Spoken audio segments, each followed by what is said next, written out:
small thing to ask you, first of all, because, first of all, I apologize to those of you who have not been exposed to my madness before.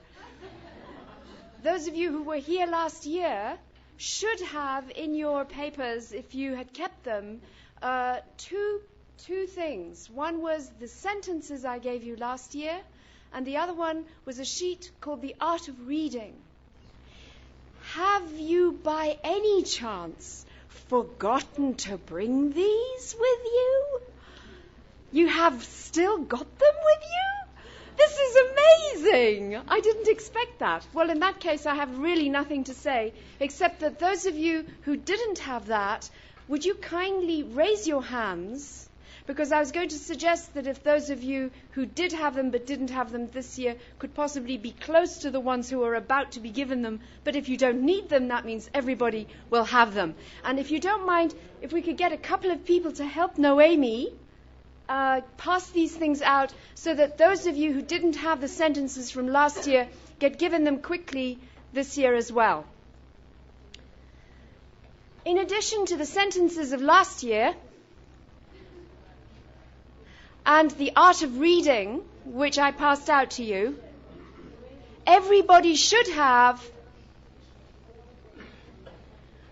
a piece of paper on which you have the sentence of this year, of this week, of this day, and you should have a page which is called a brief chronology, and then there's something on the back side of it, which is called a proviso. Do you have you got that?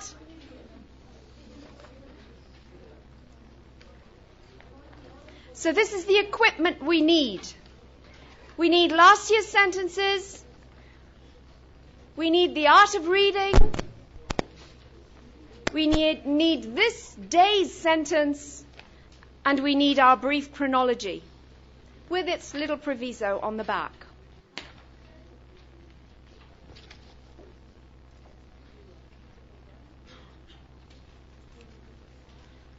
Just to catch up, while those of you who are getting your papers, I don't want to waste time because I know we only have until 12, right? So we're going to have to work fast and be sure to be finished by 12:30. If I continue to keep talking, somebody has to wave a hand from the back. Shamsi, I trust you. Wave a hand and tell me I've talked too much and it will be an end because there's no clock in front of you there, okay? I just want to quickly remind those of you from last year and introduce those of you new this year to a simple principle that I will be following in this course, which we will have every day. And that is sort of summed up in that page in front of you called The Art of Reading.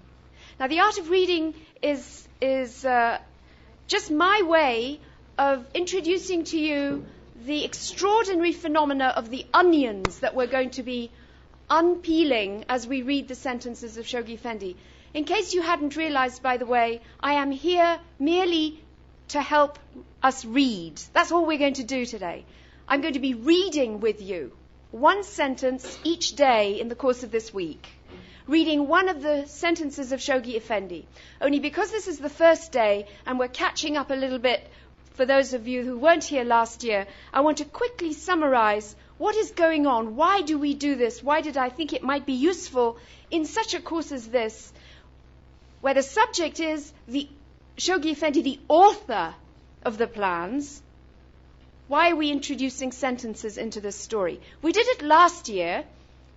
We're doing it this year in anticipation of next year. You know, Shoghi Effendi, as Mr. Nakhjaváni was telling us, has given us a vision of time. And here in Acuto, we also have a very strong sense of time. We had the privilege of last year, we're in the midst of the joy of this year, and we still have 1 year ahead. And in the year ahead, we're really going to be coming to grips with the language of Shoghi Effendi and his writings. So everything that we've been doing up until now, in terms of my little contributions, are preparation also for plunging into this extraordinary output of Shoghi Effendi's written work. His authorship in this year, as you will see, is going to be the authorship of plans. the authorship of a system of organization on the planet, of cohesion and vision that gives this Baha'i community such an energy to take the administrative order towards that world order to be established. But in the process of doing that, how did Shoghi Effendi reach us? He did so with his letters, with his words, with his books. And he used language to take us into the future, to help us understand the past. So what I do every day is basically introduce us to the art of reading Shoghi Effendi. And that one page, which you will be able to read in your own time, just introduces you to a bare minimum of the different levels that are necessary for you to understand in order to be able to truly suck the juice out of all of these sentences. I wanted to give this idea to you so that, most of you are perfectly aware of this, but sometimes, especially in our extremely materialistic, extremely pedantically literal-minded society, where everything has to be proven by objective analysis, we quite forget that there is another way of thinking and seeing, which is through the layers of interpretation of words, which goes all the way from the most literal, primary level, which is number one, through to the absorption of content, to the understanding of context, to the application of that to your personal self and your own understanding, your subjective view, through that to a poetic and metaphorical understanding of the language, and beyond metaphor and poetry to an understanding of the archetypes that are being evoked through words, and beyond archetypes to an understanding of the spiritual dimensions in language. Language is doing all of these things simultaneously and more. And most of the time we're not aware of it, we're not even thinking of it. Most of the time we're barely scraping the first level. And I just wanted to remind you that that is one of the ways that you could help yourself understand how deep are you reading, to just check out those different levels of reading. I won't spend any more time on that. But I did want to remind you of the way we did it, and for those of you who were here last year and remember, it began with all. Help us. All. We can reasonably venture to attempt is to strive towards am I saying it right? To strive, to obtain a glimpse. Aren't you reading it? Why aren't you coming with me? You're supposed to be saying this with me. To obtain a glimpse of the first streaks of that promised dawn that must, in the fullness of time,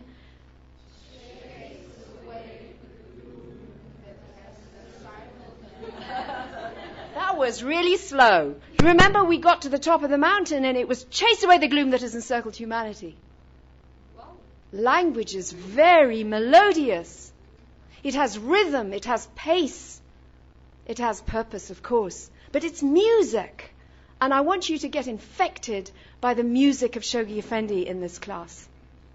That was the first sentence we began with, and it's on the pages that you've been given, those of you who weren't here last year, which is stapled. And in the course of this week, perhaps we will be reminded of some of those sentences that we met last year that I have gathered together on this page. I've just put 4 of them together for the students that were not here last year, because I seem to recall I only did actually do 4, because I gave 4 classes. This year, you're going to have to endure me for 6 times. Now, the next thing I wanted to introduce you to all of you is this thing I call the brief chronology. The brief chronology, I have to explain, is written in the smallest typeface, number 10, because I wanted to fit everything on one page. So you can be sure I've left a lot out. I had to put it all on one page, and the proviso on the back side is telling you everything that's been left out. the art of reading is to also know what is not said.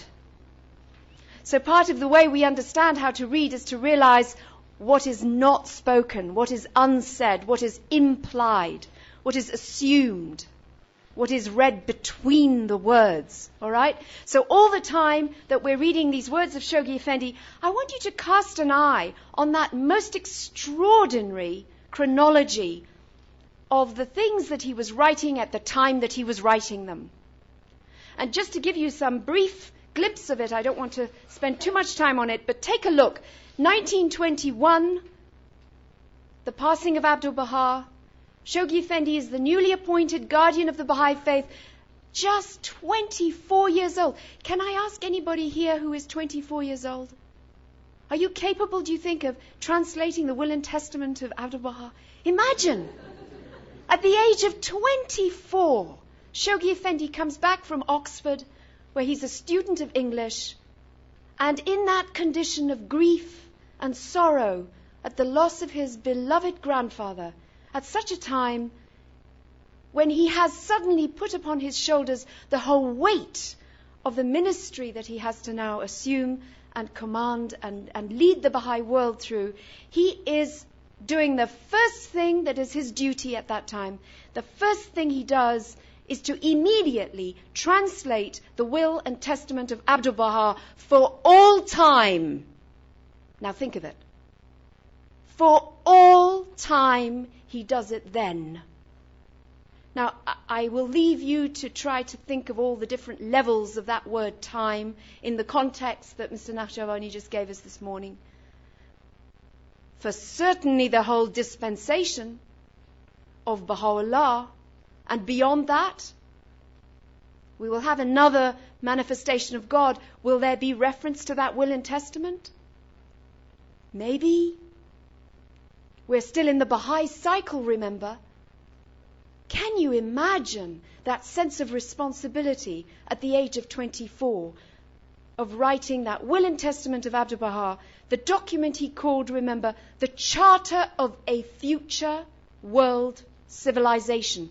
And those of you that were recalling what that means, world civilization, remember when we were talking about the lesser peace, the greater peace, and the most great peace, in recalling the material of last year, we know that we don't get to that world civilization for quite a long time. That's way off the page into the golden age. So that was a document, a charter that he translated off the page even. Just a year later, take a look at those dates. Lenin dies, Russia and Ukraine are poised on the brink of famine, Europe is engulfed in all that economic and political chaos. Do you remember there were the Spartacus killings, Rosa Luxemburg? All of that was going on. All of that chaos unleashed by the Treaty of Versailles. And Hitler was composing Mein Kampf, at the same time that Shoghi Effendi was translating the hidden words, the prayers and tablets of Abdul Baha into English. I thought it would be very helpful for us to try to see what Shoghi Effendi was doing on that integrative line while that disintegrative process was beginning to take place. I mean, wasn't beginning, was already in full hilt, and at this point was becoming more and more obvious. So basically what this little page does is help us keep Shoghi Effendi in his own historical context. Help us understand the power of these words, not only for all time and the Baha'i dispensation, but also within the context of Shoghi Effendi's own historical period. It's very helpful for us to bear that in mind. In particular, in relation to the sentence that I'm going to be looking at today. Just very briefly, take a look at what's on the other side of this page. I want you to remember always what is not being included on this page. All the time that Shoghi Effendi was doing these things, all the time he was writing in such circumstances and such conditions, this does not include all the Baha'i World volumes that he was also compiling, all the statistical booklets that he was putting together, or all of his correspondence and his letters to the East. This is only to the West. Okay? Nor does it include a record of the steady outpouring of his regular correspondence. Do you remember? He was constantly writing to tiny little individuals, your true brother. This does not include that. Nor even does it include all those stirring messages that he sent year after year during those plans that we're going to discover, that we're going to be hearing about in Mr. Nakhjaváni's talks this week, all the way up to and including the 10-year crusade. None of that is included on this one page. And it should also be borne in mind that Shoghi Effendi was writing and translating this literature at such a time, in such circumstances, at the same time that he was constructing the world order of Baha'u'llah on these foundations, and the whole fabric of society was disintegrating around him, at the same time as he was building the shrine of the Bab. He was acquiring properties on Mount Carmel and in Akka. He was overseeing architectural designs for temples all over the world. He was confronting covenant breakers, and he was protecting the faith from attacks. He was strengthening contacts with government officials and directing national assemblies to do likewise across the planet. And he was meeting and encouraging a flood of pilgrims that were coming to the World Center. All of that he was doing in addition to writing these extraordinary works from which we are taking the sentences and studying them.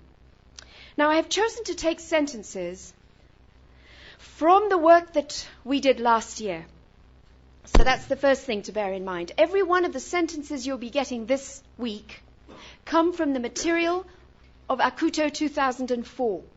This is a challenge to you, for those of you that need to have your minds refreshed a little bit. Every day you've got to figure out, where did that sentence come from? Which of those talks did it come from? What was the context in which that talk, that quote was given to us by Mr. Nakhjaváni last year? And it's quite interesting to keep that in mind. In the beginning, I tried to see whether it was possible to make a direct link between day 1 last year, day 1 this year, day 2 last year. It was impossible. So I decided, forget that. It doesn't matter. We don't have to be quite so rigid. These are from all those talks taken at random and in relation to whatever material it is that we're going to see this year. And I began with the sentence for today, the sentence that was exactly the one that Mr. Nakhjaváni ended with. Well, almost ended with. This wonderful sentence beginning, such simultaneous processes. Such simultaneous processes. Forget for a minute that anything's in capital letters. Just sort of take a look at it as a sentence, if you don't mind. Before you even begin to read it, take a look at where it comes from, down at the bottom in tiny, tiny writing. It comes from Advent of Divine Justice. Take a look at your brief chronology. When was Advent of Divine Justice written, and to whom? Can anybody find it before me? 1938-39. Now, I've included in that wonderful cable of Shoghi Effendi that uses those words so powerfully and poetically as shades of night descending, imperiled humanity inexorably deepening. We all know what was happening in 38-39. It was a vital turning point in the history of Europe. And all of us here, one way or another, whether we are of European stock or we are recent comers to Europe through generations, we've all, as a result of our European culture, been marked by what happened in 1939. During that very moment, Shoghi Effendi writes his longest ever general letter. Those are the long letters that he wrote. The Advent of Divine Justice, addressed to the Baha'is of the United States and Canada. So there you have various important elements. The time and who it's addressed to. We're going to be talking about plans that were first made through the United States and Canada, first given to the United States and Canada, and then later expanded across the world. In last year's talks, you remember, Mr. Nakhjaváni spent a whole day speaking about the role of the American Baha'i community. And in our refresher course yesterday, we were reminding ourselves of what that meant and what the meaning of the word America, America's the West. Do you remember all those distinctions? Please, if you don't remember, this is the moment to be reminded and to go back in your studying and realize the connection between last year's material and this. The fact that we are studying the plans of Shoghi Effendi this year is directly linked to the role of America in the world. And this particular sentence that we start with this week comes from that book, that general letter, The Advent of Divine Justice, addressed to the Baha'is of America, of the United States and Canada. And just at that same time, of course, Hitler invades Poland on one side, Stalin invades it from the other. We've got the Soviet troops occupying Estonia, Latvia, Lithuania. I decided to include those cities, those countries, because I knew that we had amongst us, how many Latvians, Estonians, please raise your hands, Lithuanians. Do you realize that you are part of this history? That Shoghi Effendi was writing this letter at a time when your own culture and history was affected. And so therefore you're implicated in the very words that he has written. We have Czechoslovakia capitulating. World War II is declared that very year. And that is the time when Shoghi Effendi writes this remarkable letter addressed to the United States and Canada. And at that time, this is the sentence, this is the one I pulled out. This is what he says. Such simultaneous processes of rise and fall, of integration and of disintegration, of order and chaos, with their continuous and reciprocal reactions on each other, are but aspects of a greater plan, one and indivisible, whose source is God, whose author is Baha'u'llah, the theatre of whose operations is the entire planet, and whose ultimate objectives are the unity of the human race and the peace of all mankind. Now you notice that I took the liberty of writing out this sentence in a rather fancy way. I did it because I wanted you to see what the language was doing. This is not just a sentence of words going plod, plod on the page. We were just talking about the British Baha'i community being described as Shoghi Effendi as plodders. And I said, yes, but their language doesn't plod. The English language leaps, it bounds, it flies. And when it's in the hands of a master like Shoghi Effendi, and it pulls us with it, we have no idea where it's going to take us.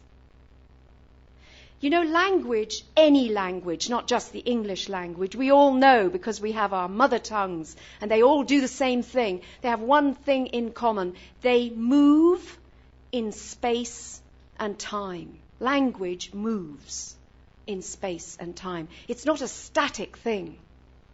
We may get the illusion it's static because we have books and words sit there calmly, quietly, surreptitiously, subversively silent on the page. But beware of them. They're trembling. They're getting ready to bounce at you, to reverberate through your brain neurons, to set all kinds of associations at work. This is not such a safe thing, these little black marks on the page. Language moves through space and time. And we've had a glimpse today of the way in which Shoghi Effendi and his language gives us a new vision of time. But as the week progresses, I promise you that you will realize that his language is also giving you a whole new definition of space. Planetary space for this particular dispensation. But who knows what kind of space it might become. I recently discovered that in astrophysics there are all kinds of interesting theories about the universe and how it begins and where it stretches to and what. And there are these wonderful ideas about membranes. Have you heard about universal membranes? That there are alternative universes that exist simultaneously in time and space. Whoa. And they kind of stretch like a kind of infinite membrane. And you can go through a wormhole or a black hole or some kind of hole, and you can suddenly go into another one. I was thinking, as Mr. Nakhjaváni was speaking about those different definitions of cycles and time, Shoghi Effendi, in his talk this morning that he was telling us, Shoghi Effendi gave us at least 3 definitions of epochs and ways of looking at time. At least 3. If there are 3, my dears, there could be 3,000. The universe of God is infinite in its magnitude. We are very limited in our capacity to understand it. And certainly in this dispensation, 3, frankly, is almost more than enough. I can't cope with any more, can you? Thinking of time in 3 layers simultaneously all the time. That's what he's asking us to stretch our imagination to do. And he will do that also in terms of space. So language moves through time and space, and the ideal way of giving you this sentence would actually be to start somewhere at the end of the hall, there, where that flip chart is, and move with the words going up and down all the way across the wall here to the other side, so that you begin to see it actually moving in space. Instead of this illusion of verticality on the page, we should really be following the words in this direction, or if we were Persian, in that. Because it's by understanding them in terms of space that you also begin to see how they relate to one another. And if they have this look on the page that I've given them, it's because it helps us at least get it into our heads, because our imagination is actually bigger than a page, thank God. So that once we've got it on the page and we begin to actually see it in our minds, we begin to understand it in its other dimensions.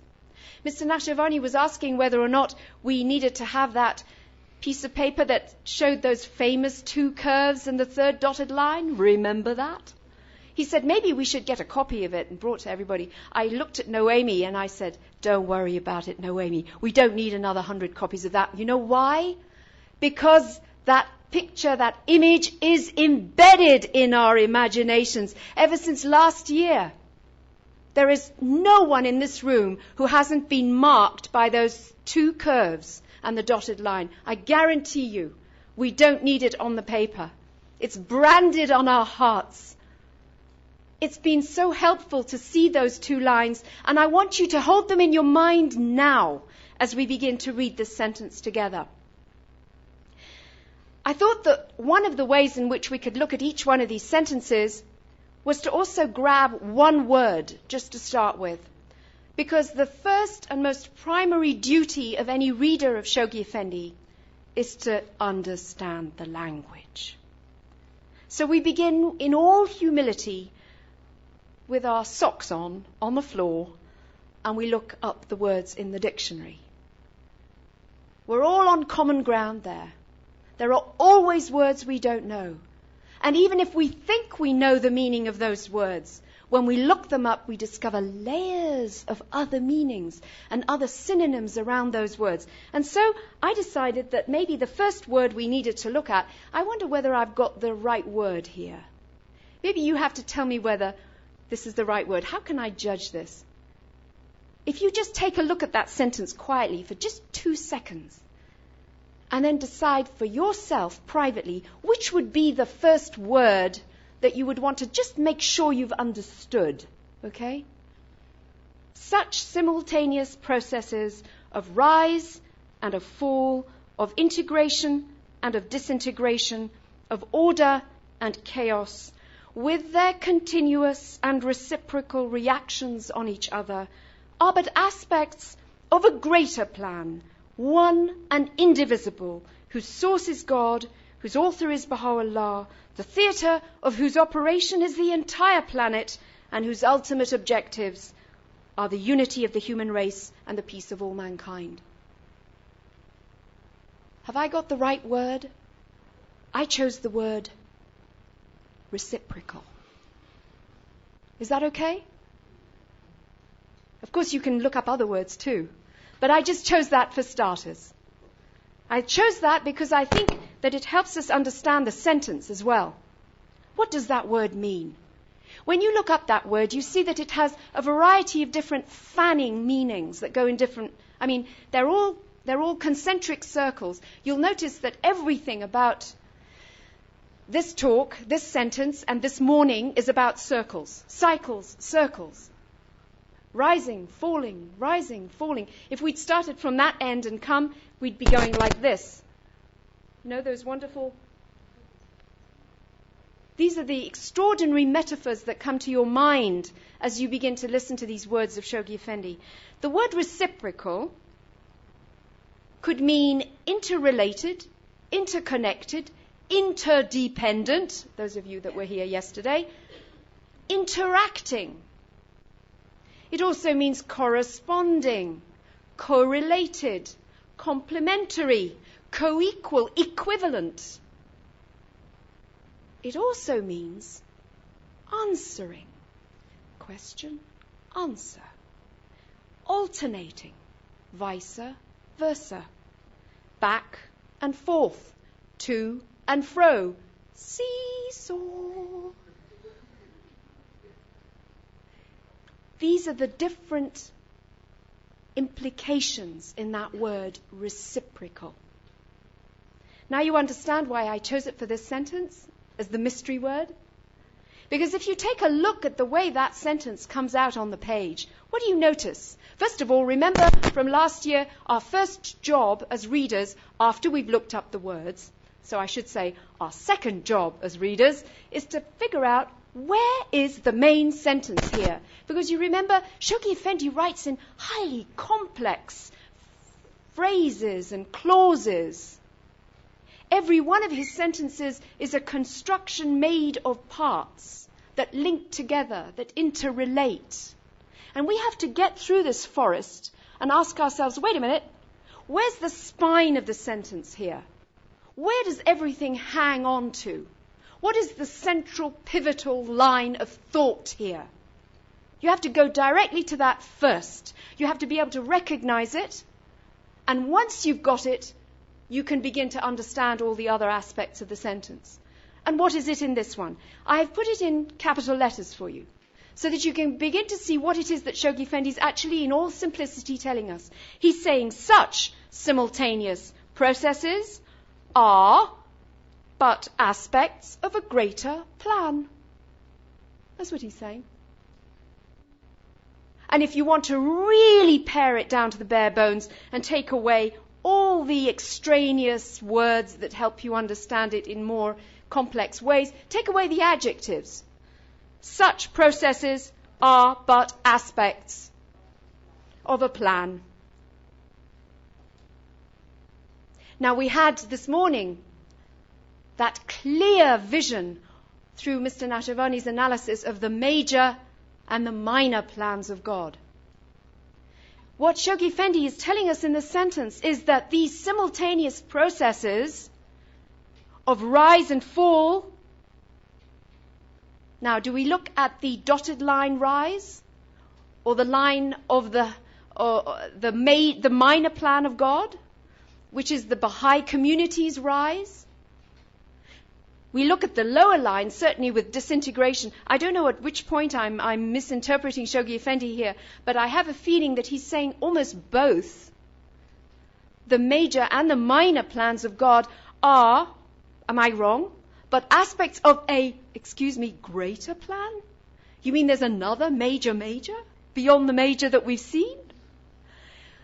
I want us to have that as a possibility, because all through the writings of Baha'u'llah we keep seeing emphasis on orbs, on circling around.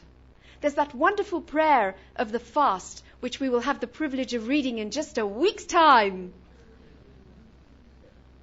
in which he speaks about those, I've got the words wrong, those who circle around them. It's not blessed, it's, I should have looked it up, I didn't do my homework, I beg your pardon. It's one of the longer prayers of the fast in which he speaks about the people of Baha. These are those who, and then he speaks about them and those who circle around them. I will promise to find it by tomorrow, There may be a copy of the prayers and meditations that I can look it up in this evening, and then I'll remind you. But basically it's a question of orbiting.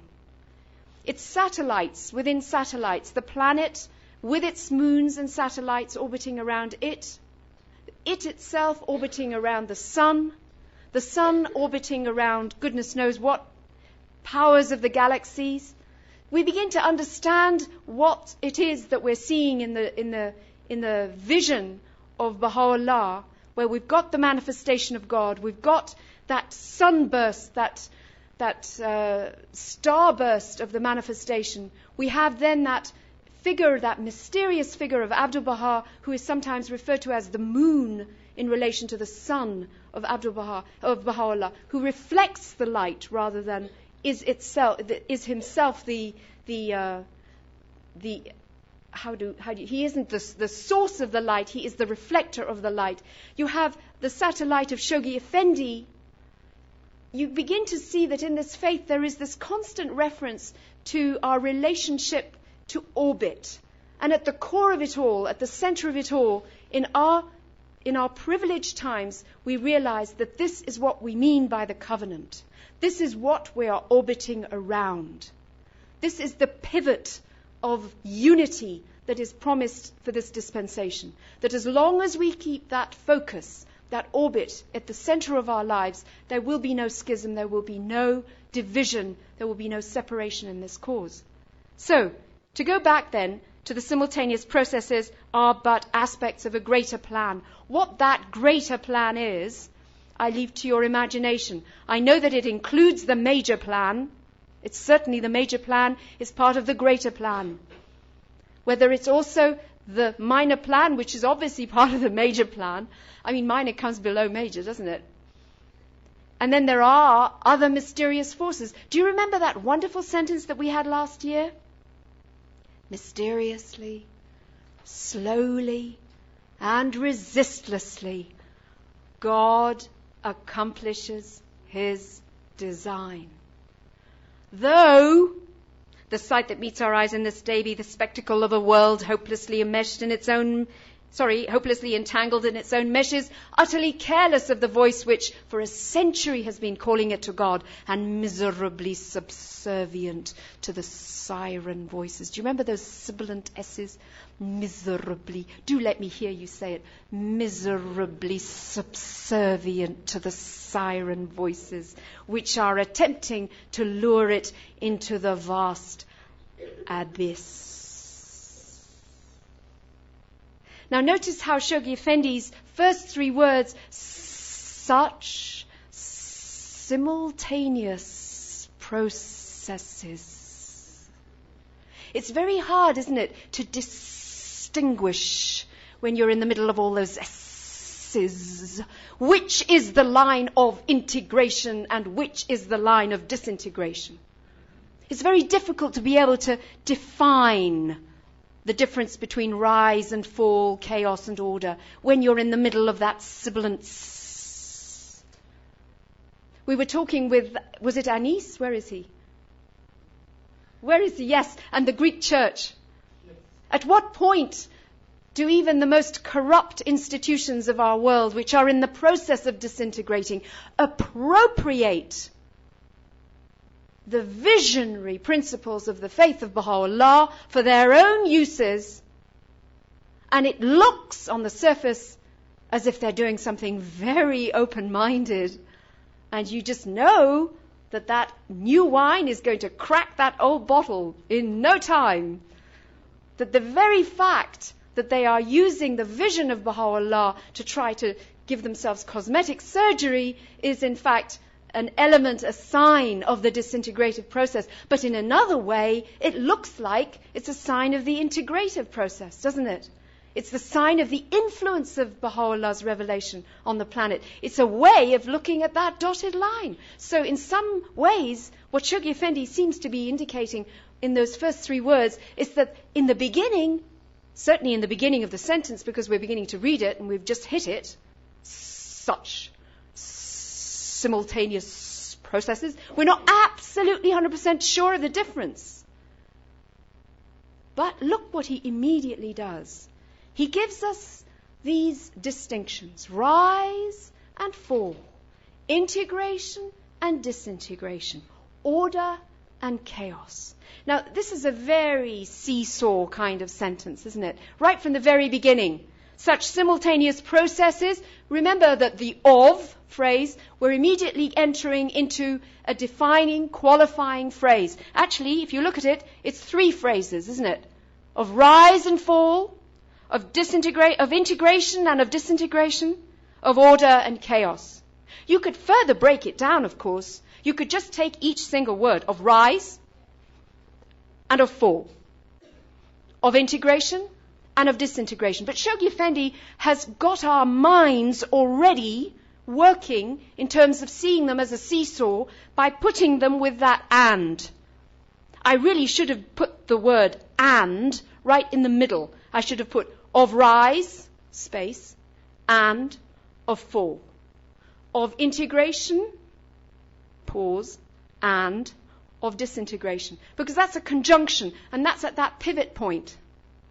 We get the full weight of those 2 phrases on the 2 sides of that conjunction.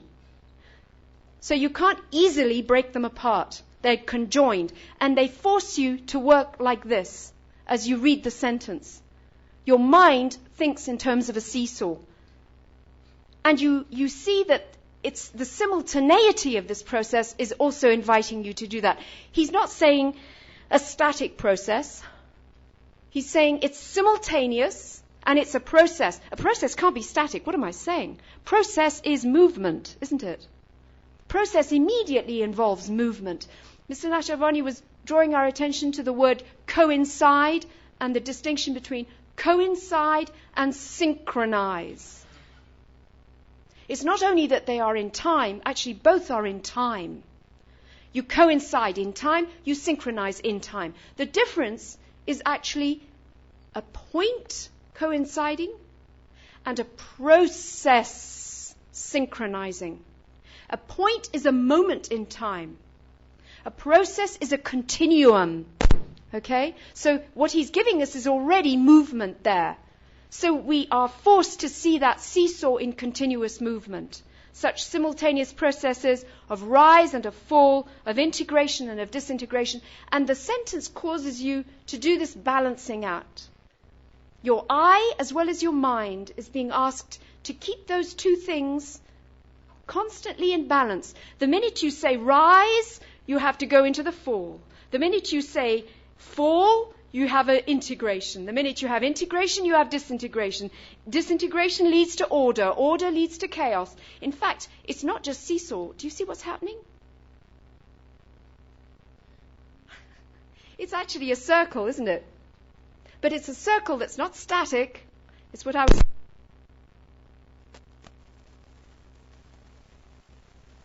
This is a moving circle. What happens when you have a moving circle?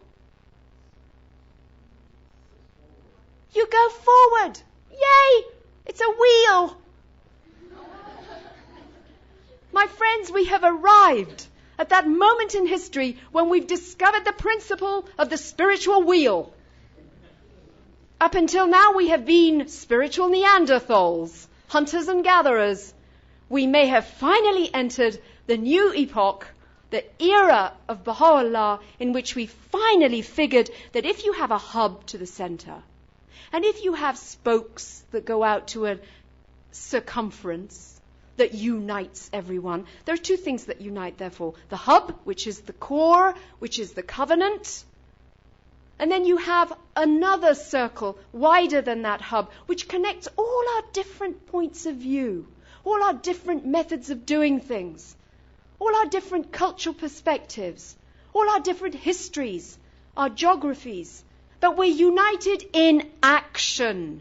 That's what that wheel is doing.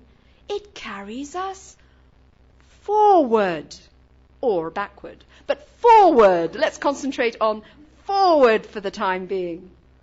So everything here is indicating a cycle, a circle, a wheel that is moving us forward through rise and fall, integration, disintegration, order and chaos. Now we come to that wonderful middle line. It's a chaos, and that phrase, with their continuous and reciprocal reactions on each other. In a way, everything that we just put in that top of the rise and fall, the seesaw, is a whole box, because it's 3 phrases that are connected together. they're synonymous phrases. Rise is the same as a kind of integration, which is the same as a sort of order. Fall is implying disintegration, is implying chaos. So those three sets of phrases are acting together synonymously in one big clump to give you the idea of what those processes are. Okay? They're telling you about the processes. It's three adjectival phrases working in unity and in synonymous unity to give you an idea of what those processes are about.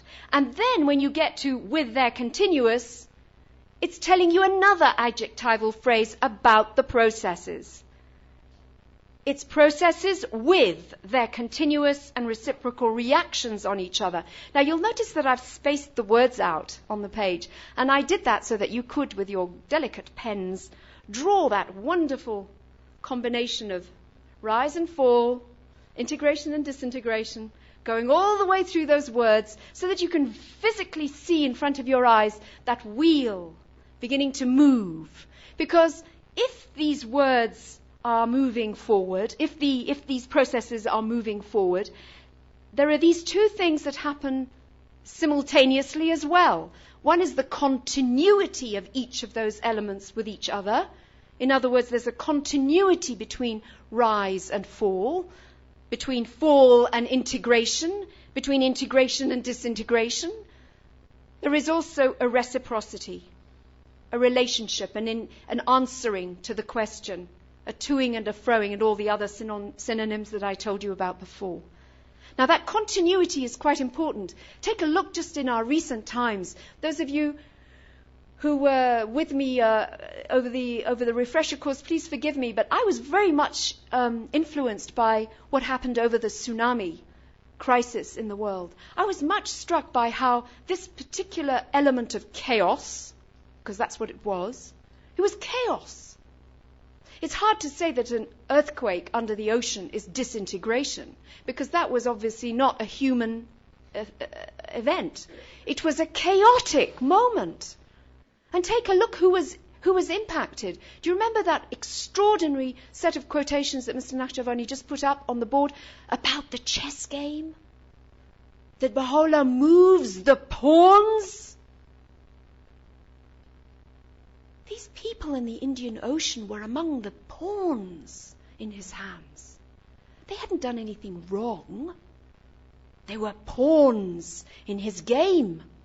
And this is a very serious game, because there was a continuity between the chaos that affected their lives and the extraordinary rise of response in the world. Now, how that rise was put into effect and whether it led to corrupt misuse of all that is also part of the fall, which will in turn lead to more integration, because we very well know that it's going to lead to a deeper and more mature version of the United Nations. Even in our own days, we've seen that happen. As a result of the attacks on Kofi Annan, we're having a reassessment and a re-evaluation of the workings, the internal workings of the United Nations. It hasn't happened. It isn't finished. It's in the process of happening. But this is a way in which we have to be able to understand that no matter how that disintegration seems to affect us, it's leading in continuity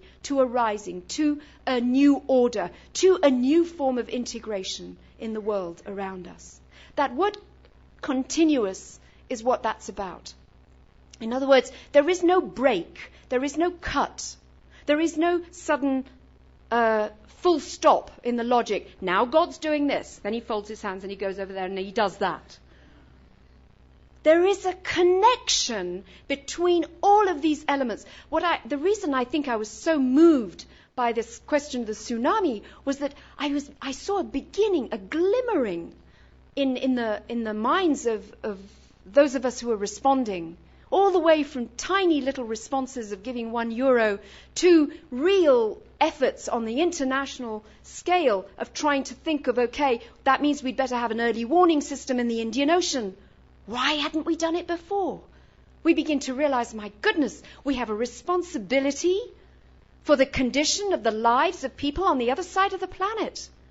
We don't just think within our national boundaries and whether or not it's the west coast of the United States that's going to get the information about earthquakes and tidal waves. We think about what's going to happen to the people of the Maldives Islands. They are as important to us as anybody here. Why? For the time being, because we may have to pull our money out of our pockets if we don't look after them to begin with. It's not at all altruistic. We're not even yet in the proper lesser peace. Remember, our motives are totally contaminated. But nevertheless, these are the glimmerings. This is the dotted line. These are the signs of that integrated process at work. And it is continuous. There is a logical connection between these things. And we're in the process of unfolding that logic. The reason I like to talk to you about Shoghi Effendi's sentences as a way of understanding the world order is because every sentence depends on logic to be understood. A sentence, a language moves in time and space with sequential logic. So as we understand the logic, we realize the continuity, we begin to get the meaning. Language itself becomes the vehicle to help us understand very large and mysterious processes. Language is the tool by which we can understand the invisible. And the process that he's describing is, to all intents and purposes, largely invisible. We see signs of it. We see effects. The cause is always mysterious. We cannot touch it. And the only way we can come anywhere close to understanding it is through a real command of the language itself. We begin to see that continuity and the reactions on each other. Now let's get back to the main sentence. Wow! Do you see what I did? I beg your pardon. I think your eye can tell you what the rest of that sentence is doing. You see how the sentence discovers its pivot at the end?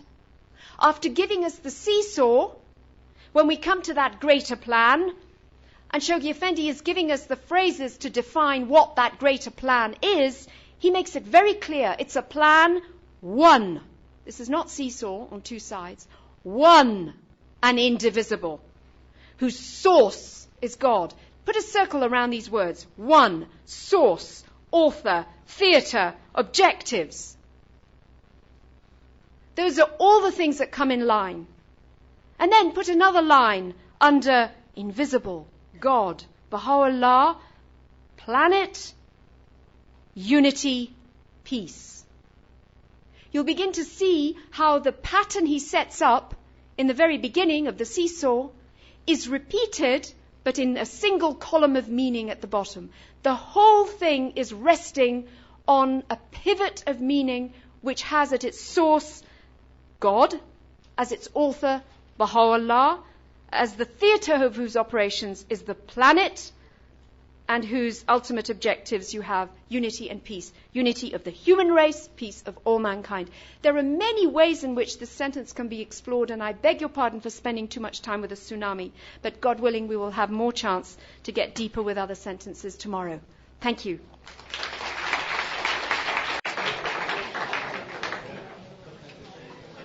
Well, my dear friends, just a few words to start with in case anybody does not have from this year a copy of the bullet points. These are the bullet points from Acuto 2004, which were put together by one of you. So you see, you can take the incomplete, inadequate, unpolished, unready material of Mr. Nakhjaváni and do the same thing. You can make it your own. This is some bullet points, and those of you from last year who may wish to also have a copy, because it's a very useful tool for taking away and maybe helping other people know what is in this material, are very welcome to contact the Youth Coordinating Committee members, and you can pay for your own copies.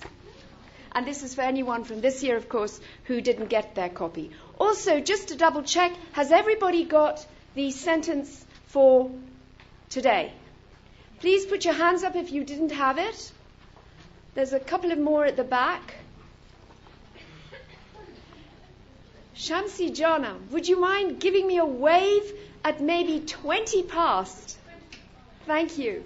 Because we have learned since yesterday the importance of being able to control time so that we're able to understand the periods of time that we have at our disposal and achieve the goals that are necessary within the time allocated to us. And sometimes we need to be reminded by a few notes about epochs and cycles about exactly where we are. So I'm very grateful to have a local representative here to tell me how many cycles I've got left. So with that last wave, I'll be able to tell you. I'll be able to keep it under control. I wanted to just mention something because a member of the group to whom I shall be forever, ever grateful came to me yesterday and said, very frankly, she said, you know, I hope you don't mind me saying this, but I didn't really get what you were talking about. She said, what exactly are you doing? She said, it's very nice, you know, hearing about these sentences and stuff, but why are you doing this? What's it for? And I suddenly thought to myself, in fact, I thought all night, what am I doing? I mean, we have heard Mr. Nakhjaváni say not once and not twice, but several times, that there were Baha'is in the early days of the faith. Of course, this was in Persia, this wasn't in the advanced countries of the West, who didn't completely grasp the meaning of world order, as was mentioned in the Kitab Ardas by Baha'u'llah, and had this illusion that he was referring to the order of words on the page instead of world order. Now here I am, inviting you to look at the word order of words on the page. In the fifth epoch of the formative age, of the formative age. Where am I? I've completely missed the boat here.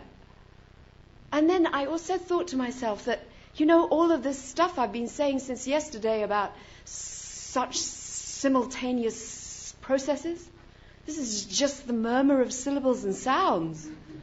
I'm inviting you to get drunk on the words. Half of you don't know what I'm saying. One of the friends said to me yesterday, she said, you know, I have no trouble with Mr. Nakhjaváni's talks. I have no trouble with Mrs. Nakhjaváni. I understand everything they say, but really I have a lot of trouble with you. So I have to apologize because I'm clearly doing something very wrong here. I'm asking you to look at the wrong things. But it did occur to me that perhaps in my assumption that we had last year and now we're continuing, I perhaps didn't sum up enough some of the points that we had made last year about why we are looking at these sentences, how we are looking at them. I would, of course, invite you to just cast a brief glance. Don't take too much time because your time should be spent studying the material of this course. And tomorrow, I'm sure you're going to be told, tomorrow is talk number 4 in Roman numerals. You have to be prepared to have read all that. So you've got today through the study period until tomorrow to be prepared for Mr. Nakhjaváni's talk on Tuesday. Please don't take any time at all to just cast a cursory glance at the paragraph I've given you in the art of reading. But just in case you happen to have a free second, you might take a look at that to help you understand why I'm doing this. Because if you remember last year, those of you that were here, one of the things we discovered that we all felt in common, especially those of us who do not come to the language of Shoghi Effendi from an English background, and even those of us who do have English as our so-called mother tongue, it's very difficult to read the language of Shoghi Effendi, isn't it?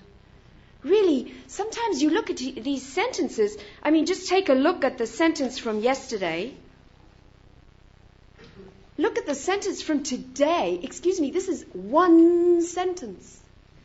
Do you realize that? I've spread it out on a page, but it is one sentence. To even just begin reading these sentences, you have to take a very deep breath, fill your lungs with oxygen, and go for it. And you don't stop, you don't stop, you don't stop till you get to the bottom of the page. My God, it takes so much energy. Not only energy, it takes courage. It takes a certain kind of courage that I want to talk about in our sentence today. It takes a kind of heroic courage to read the language of Shoghi Effendi. He's making heroes of us. And the reason I want us to look at those sentences is because in the space of one sentence, Shoghi Effendi puts the world order in one sentence.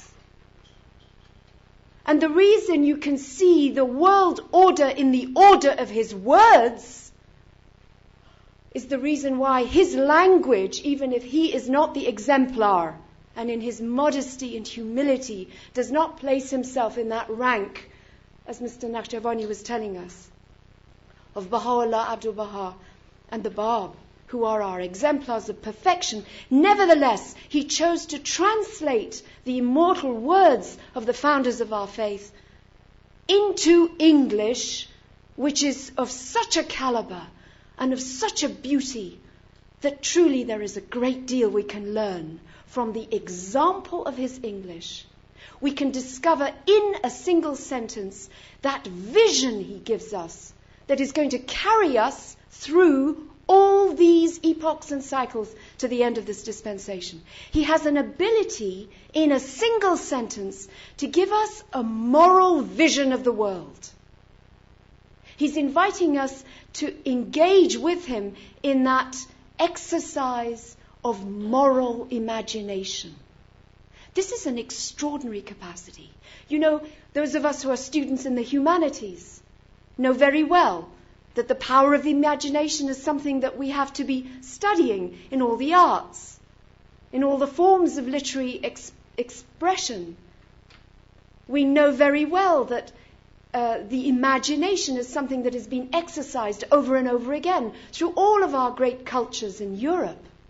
It has found itself expressed in theatre, in poetry, and one of the joys of inviting you to come and bring your culture at the Acuto courses for this wonderful beginning of the cultural night is to hear the beauty of your poetry, your drama, your epics, your theatre, expressed in your native language, your mother tongue. Hear that beautiful music of all the different languages of Europe being expressed. This is the expression of the imagination of this continent that traverses two good millennia. We have the poetry going way back to the earliest centuries of Christendom in this continent. Now, what Shoghi Effendi is giving us is something unique, because his imagination is not only stirring, as I pointed out to you, the metaphorical levels of the mind, the beauty of the language itself leading to the metaphors, leading to the archetypes. It's going beyond that to a spiritual vision. And in his language, he's giving us the tools, very systematic tools, based on the syntax and the command of vocabulary of one particular language that he has chosen amongst the rest because of its flexibility at this time, because of its pliability, its elasticity. He had the choice, you know, because he was educated in French, of using the beauty of the French language. He chose to use English. And I think it's because English allows itself to be stretched like chewing gum in all kinds of directions, whereas French is much more formal. I discovered when going to France to live that in fact it's only nominally a country that calls itself Catholic, you know. The real religion of France is its language. And you mustn't contaminate the beauty of that language. There is no question it is a most remarkably beautiful language. But for the purposes of a world order, the establishment of a world civilization that is going to be applicable to people from a multitude of different cultures and different backgrounds, for some reason known only in the mysterious knowledge of God. At this particular point, in the many cycles and epochs to come of this dispensation, English was considered a befitting tool and was given as a tool in the hands of Shoghi Effendi to use for our benefit. So we're being invited by him to look at those sentences he uses as examples.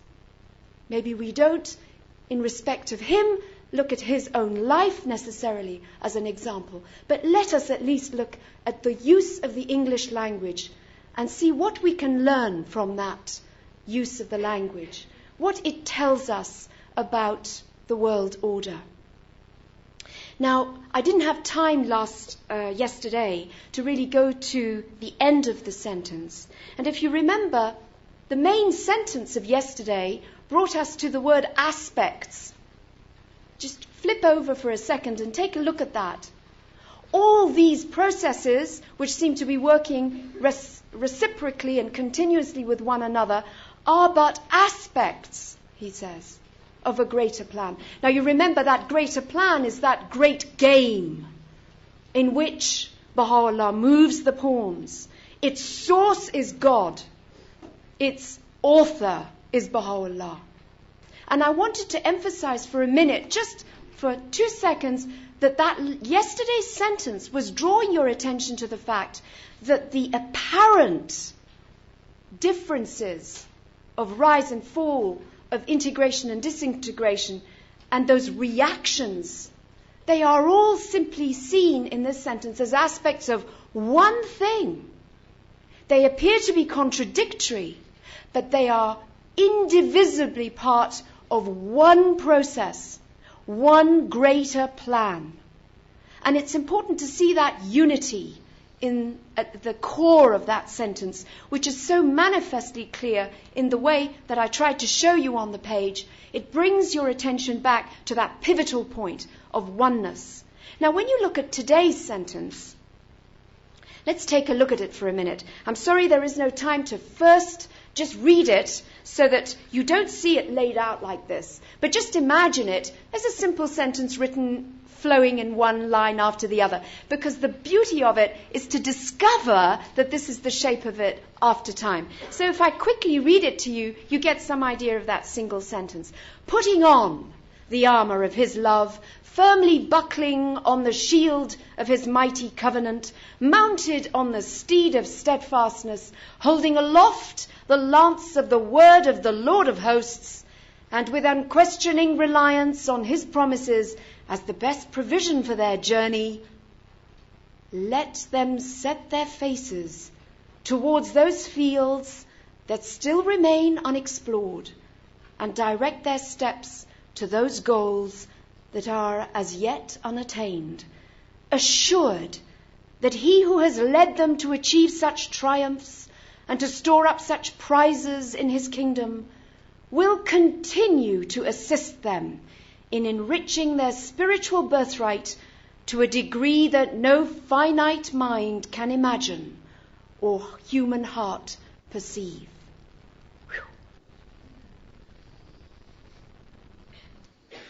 You know, I sometimes teach in my spare time at colleges and things where people write. And very often they write and they don't use a main sentence. So, for example, they would write, putting on the armour of his love, firmly buckling on the shield of his mighty covenant, mounted on the steed of steadfastness, holding aloft the lance of the word of the Lord of hosts, and with unquestioning reliance on his promises as the best provision of their journey. And you say, excuse me? So? And then what? And then what? We very often write without saying what it is we're actually talking about. That whole first clause that I read you there, which is made up of different phrases, is a preparation for the main clause, for the main sentence that we're looking at. I've written the main sentence to make it easier for you in capital letters. What Shoghi Effendi is actually saying here, let's just jump. Let's not worry about putting on our armour for a minute. Let's just get on with it. What is he actually asking us to do? He's saying, let them set their faces and direct their steps. That's his instruction. And he's giving it to us in such a way that it is permit them to, allow them to. It's not even set your faces and direct your steps. He's not telling us to do it. He's doing it in the third person. He's saying, may you be able to set your faces and direct your steps. He's doing it almost as an appeal. He's saying, please God, allow them to set their faces and direct their steps. That is at the heart of that sentence, is a prayer. Oh God, let them set their faces and direct their steps. Now, setting your face is an interesting thing. You know, in this cause we have several places where we are told to set our faces. What does it actually mean? I set my face. I turn. I draw my whole attention to that point. We're doing it in the obligatory prayers, aren't we? We're asked to stand and await the good pleasure of God, turning to the east, to the right and to the left. We face the Qibla. We set our faces towards. We direct our faces first, our gaze, our attention, the focus of our attention. We look somewhere. You know, we've been given as the human race eyes in front of our heads. Curiously enough, unlike cats and so forth, or birds rather, you know, we're actually given the opportunity to look ahead of us. Interesting. To get a sense of the future that we're walking towards. Of course, this is a debatable advantage. There are some people who would say that it might be better to have eyes at the back of our heads, but that's another issue. The fact is that spiritually speaking, having eyes in the front of your head is very significant. Because it allows you, before you even take a single step, to show that that's your intention. And we often discover, don't we, that although it takes a long time to go on that long route of relativity towards perfection, which we never attain, we would never even be able to take the first step if we didn't first direct our eyes to that point. That's the very first inner step that we take, is to decide that is where I'm going to go towards. And Shoghi Effendi makes that the first part of his prayer. Let them set their faces. The face is also something very important in the faith, isn't it? I remember so many times Mr. Nakhjaváni has said that there were 4 qualities that Baha'u'llah loved so much to see in the friends. Now I'm going to get them all mixed up because I have such a porous memory. Determination to reach a goal. Perseverance, in other words. Courage. I was going to get to the smiling face at the end. Give me the other one first. Finish what you... Yes, that's determination and persistence. Courage in the enterprise. What was the third one? A fairness of judgment. The ability to see with your own eyes and judge with your own conscience. That was the third one. May have been the first one. But certainly one of the 4, and the one I wanted to end with, is a radiant, smiling countenance. Let them set their faces. And remember, it says in those beautiful writings of Baha'u'llah, through them the countenance of the world shall be wreathed in smiles. So by your setting your face, you get the reciprocity. You create smiles in the other. You create joy in the faces of those around you. Just set your face in that right direction and you will begin already to get a response. Do you see how much there is in just the business of setting your face? And that's just the first part of that main sentence. The second part, of course, is the part related to action. Because as soon as you begin the inward act, you complete it with the outward one and direct their steps. But perhaps I shouldn't get too close to the action before I go back to that very disturbing process of preparation. Because, we can't actually set our faces. We can't actually direct our steps until we prepare ourselves to set our faces and direct our steps. And that's the reason Shoghi Effendi gives us this whole long, look at it, how many? 1, 2, 3, 4, 5, let's see, 1, 2, 3, 4, 5 phrases, clauses that he gives us with which, just even in the act of reading, he forces us to prepare ourselves to set our faces. And how does he ask us to do this? I wanted to emphasize the way that first clause does not live on its own. It is not the main sentence. It does not stand alone, because everything, if you look at it, depends on those dangling participles. Putting, buckling, mounted on, holding aloft, with unquestioned reliance as the best provision, etc. These are, normally when you're an English teacher, you tell people, don't use participles, present participles, because they're weak. Don't use them towards the end of a sentence, certainly, because they tend to be weak. Don't use them in poetry.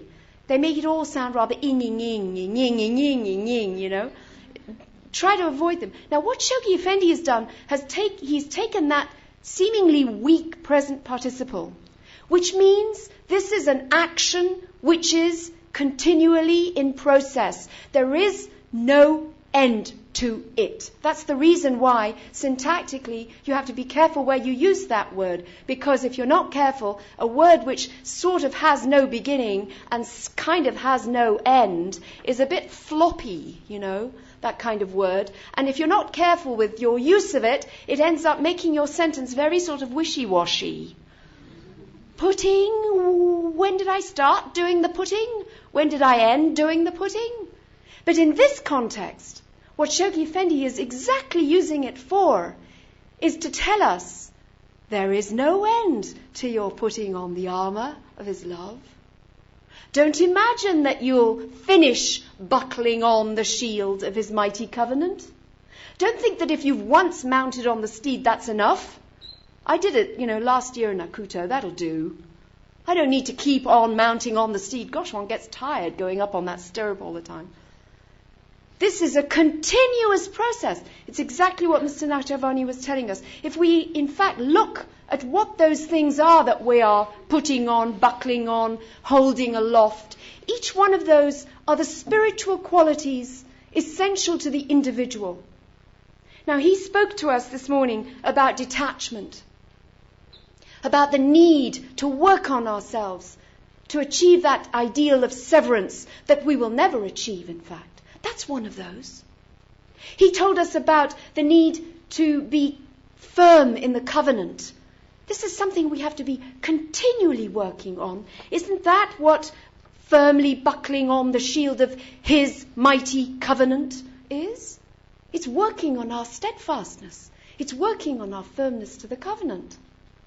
The shield of his love, the armour of his love, he also spoke about the need for us to be working continuously. How many times in so many of the tablets of the Divine Plan, Abdu'l-Baha keeps re-emphasizing the importance in individual life of love, of working on harmony, of unity, of concord.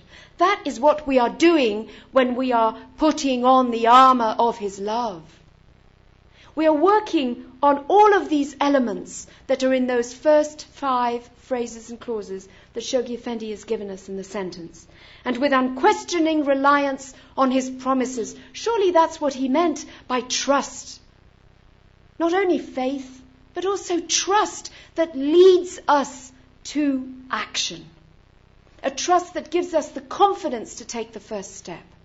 It's only when we have done all those things, and not when we've done it. Okay, now I've done it, so now I'm ready, now I can go. No, it's been continuously in the process of doing it. In today's talk, I was so struck by the fact As you know, we're looking at the twin themes of the guardianship and the tablets of the divine plan. How Mr. Nakhjáváni was trying to emphasize for us the importance placed by Shoghi Effendi not only on propagation and teaching, but also on administration. Not only on the work of the administrative order, but also on the work of teaching. How these two processes have to be continuously in action. He said to us yesterday, or was it this morning, he said, we cannot have a balanced Baha'i life without having these twin processes at work. Now just imagine for yourselves for a minute that knight in shining armour that we all are, that great hero of the cause that has been summoned to not only read a sentence of Shoghi Effendi without taking a breath, but actually serve his cause, not only be able to understand what his English is about, but realize it's about the world order in his order of words. That hero, he gets ready. He decides he's going to put on his armour. Nice armour, shiny armour. Works on it there. Puts on the helmet. He gets ready with his shield. Bit heavy, but, Covenant's a bit heavy sometimes. Get ready. He gets onto his steed. I'm not much of a horsewoman. In fact, the first and last time I ever sat on a horse, it sneezed. And that was the end of my attempt to mount on the steed of steadfastness. So I get there, and I finally lift up the lance. Now, those of you who come from Spain, how I would have loved to have heard some of the work of Don Quixote. Oh, Chicharo. There he is. See him? That grand hero. Lopsided a bit with his lance, but there he's got his lance. And then he pauses for a minute, and he looks at the mirror. Not bad. Got my helmet straight. I'm holding my shield in the right position. Wouldn't mind having somebody take a picture of me like this. Getting ready for the camera. Now, that's the whole point here. If that is the way we are going to acquire our individual virtues, or work on our personal lives, or try to reach to that level of detachment which will make it possible for us to finally turn our faces, there's no use for it. Everything that Mr. Nakhjáváni was telling us this morning was, if you are going to work on yourself, it's in order to be ready for action. If you are going to be able to act, you had better work on yourself. There is no point, my dear friends, in our getting ready to be heroes if it's just to stand in our dressing rooms and look at ourselves dressed in our armour. The whole purpose of it is so that we set our faces and direct our steps. It is all in preparation for the main part of that sentence. And without that preparation, we would not be able to understand the rest of the sentence. That's why we're using Shoghi Effendi's single sentences to understand the very process that he wants us to follow in achieving the world order of Baha'u'llah. So here we finally come to let them set their faces. Am I running out of time? Still got there. Good. Got my cycles a little bit better this time, haven't I? Let them set their faces. Where? Towards those fields that still remain unexplored. And direct their steps. Where? To those goals that are as yet unattained. There's something very interesting that happens in this sentence. The whole attention and focus of the reader is being turned away from himself outward. Stop looking at the mirror, at your armour, at your helmet, at your lance. Don't preoccupy yourself like a monk in a monastery about working on your motives forever and ever and ever. Are you really detached? Are you really pure at heart? Is it possible that you could have had ulterior motives in this? Well, maybe you'd better go back into the closet and work on your armour a bit more. Everything is pushing you out there. And where is it asking you to face? And where is it asking you to go? Look at those phrases. Towards those fields that still remain unexplored. In other words, there is always the unknown ahead of you. There is always the undefined around you. And that is why it takes courage to read his sentences and to be this kind of a hero, because he doesn't want us to do the comfortable things that we know about.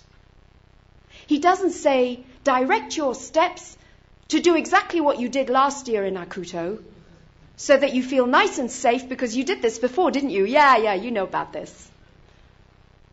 He's telling you to do something new. He's saying this year it's different. And next year it will be new again. And with every day that you live, there has to be yet another field, unexplored, that you have the courage to enter. And another region, another goal that you have not yet attained. Go there. Now, we're going to hear in the course of this week how Shoghi Effendi literally gave fields, geographic fields to the Friends, which had never been attained, had never been explored by any Baha'is before.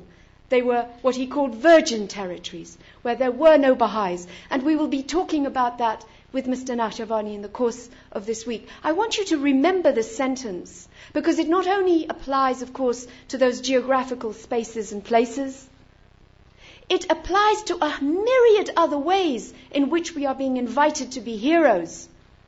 When Mr. Nakhjaváni was telling us this morning about our fear of teaching, it's because we don't want to make that risk of going into that unexplored place. We chose tasks, for the workshops just to help us accustom ourselves to the idea of stepping into those regions and places that are unexplored, standing there all naked and alone in front of a professor and having to defend the faith. Those are the goals, those are the regions, those are the places that we have the courage to face. To hear someone attack the faith and be willing to stand there, not looking and cringing backward, but confident. Now, we will go on and see how we will be able to go into those regions, because the whole of the rest of that clause, starting with the italic, assured, syntactically what that is telling you how. It is an adverbial clause of manner, and it's telling you how you set your faces and direct your steps. It's not just telling you where you turn your face and to what you direct your steps. It's telling you how you do it. And it's very interesting that Shoghi Effendi gives us a very solid clause there. It's no dangling participle. It's assured. Now that's a past participle. And a past participle in English which ends in ed is a much more solid framework on which to stand. These are all sort of subjective things, but they are related to English grammar. And if you want to explore the idea further, you have to go back into the Latin. And I don't have time for all of that. But it's very interesting that whole ending there, assured that he who has led them will continue to assist them. That's the final clause of that sentence. It's a clause because it contains within itself that assured that he will continue to assist them. That means there's a clause there is a solid verb. And what is the verb of that clause? It's will continue. Assured that he will continue.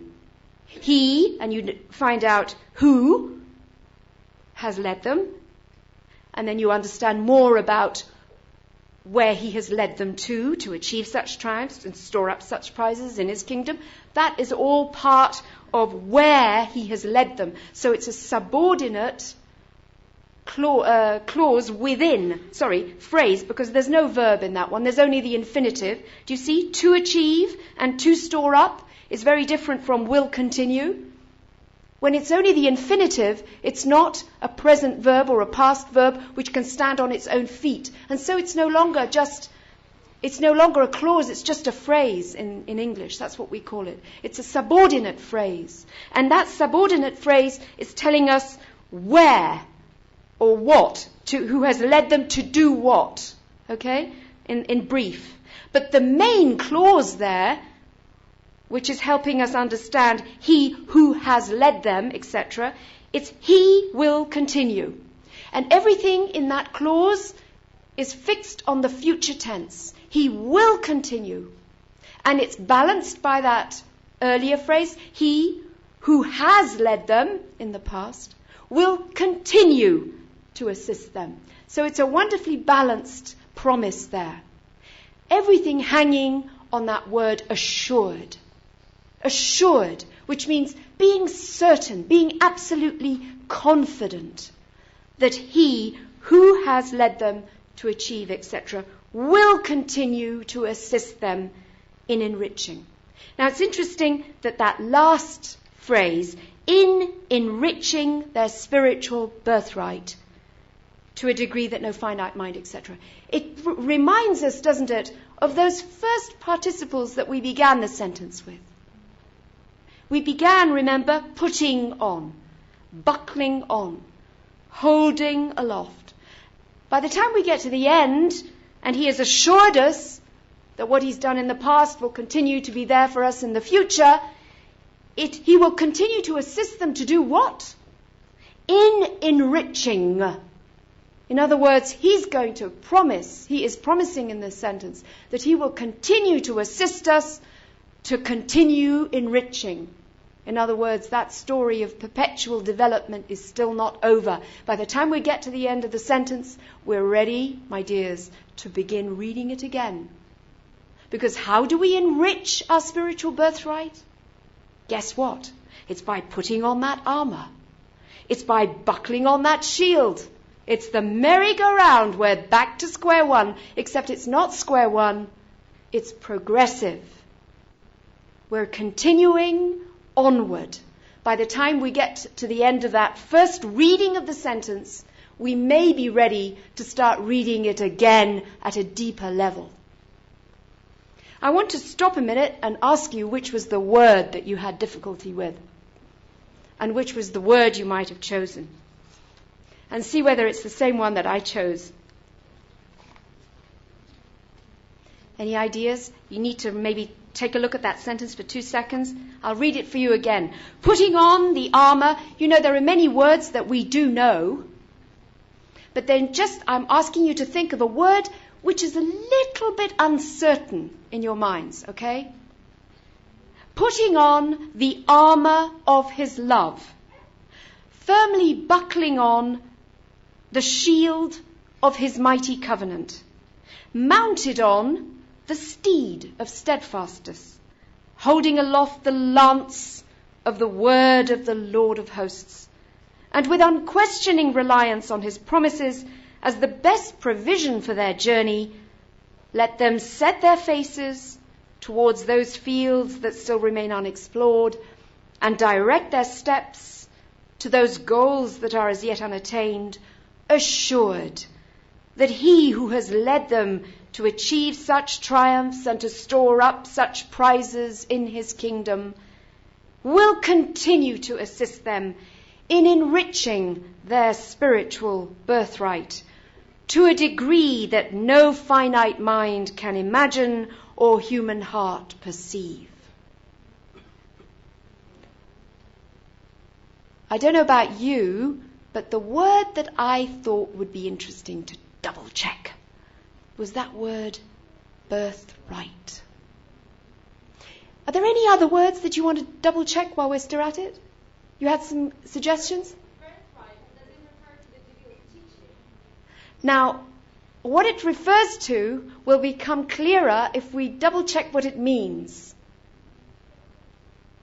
And when I was looking for those words for you, and this is something you can double check, go to the dictionary, to the Roget's Thesaurus, and see all the different ways you can understand this word. Yes?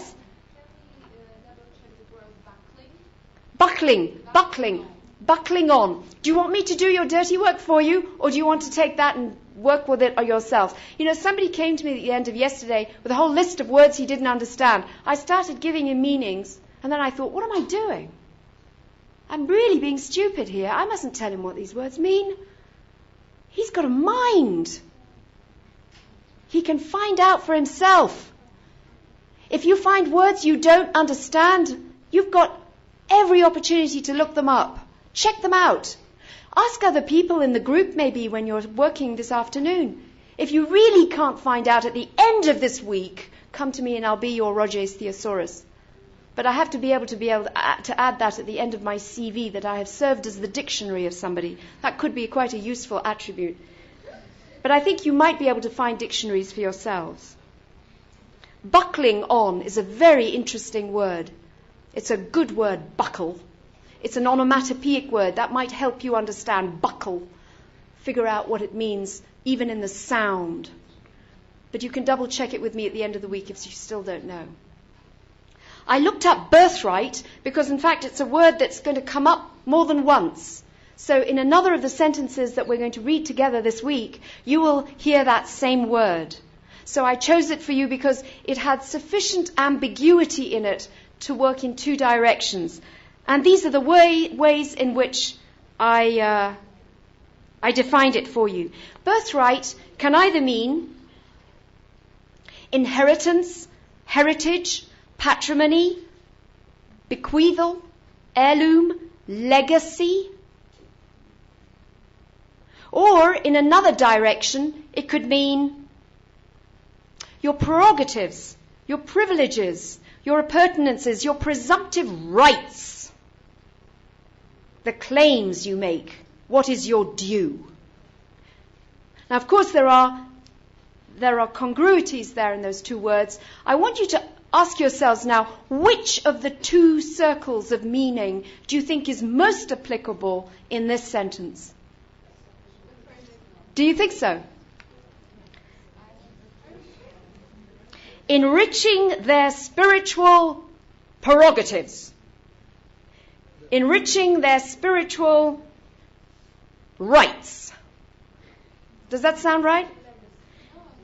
Enriching their spiritual claims. Let's look at this. The first one. You're doing all this. You're putting on your armor. You're buckling on your shield. You're getting mounted on that steed. You're raising aloft the word of the Lord of hosts. You're summoning up unquestioning reliance on his promises. I never spent time on that one. That's a beautiful one. What do the word provisions mean here, by the way? Do you have any idea? As the best provision for their journey. That's another word which we could have chosen. It means, on the one hand, preparation, to make provisions, but it also means very concretely food. Your provisions are the food you need to sustain you on your way. Okay? So what is it that is our best provision? Very interesting. His promises are our best provision. That is what is going to sustain us. That is what is going to feed our souls. That is how we're going to be able to eat morning, night, our breakfasts, our lunches and our dinners. We may be starving with our stomachs, but we are full fed with our souls because of his promises. Those are the best provisions that could take us on a very, very long journey. And no baggage claims. I mean, no overweight problems, I can assure you. Even those of you who've come with Ryanair can take his promises as the best provision of your journey and pay nothing for it. So to get back to that birthright, in this condition, with ourselves all prepared, we've set our faces to those fields and we've directed our steps to those goals. We are assured in our hearts that he who has led them to achieve such terms will continue to assist them in enriching their spiritual rights,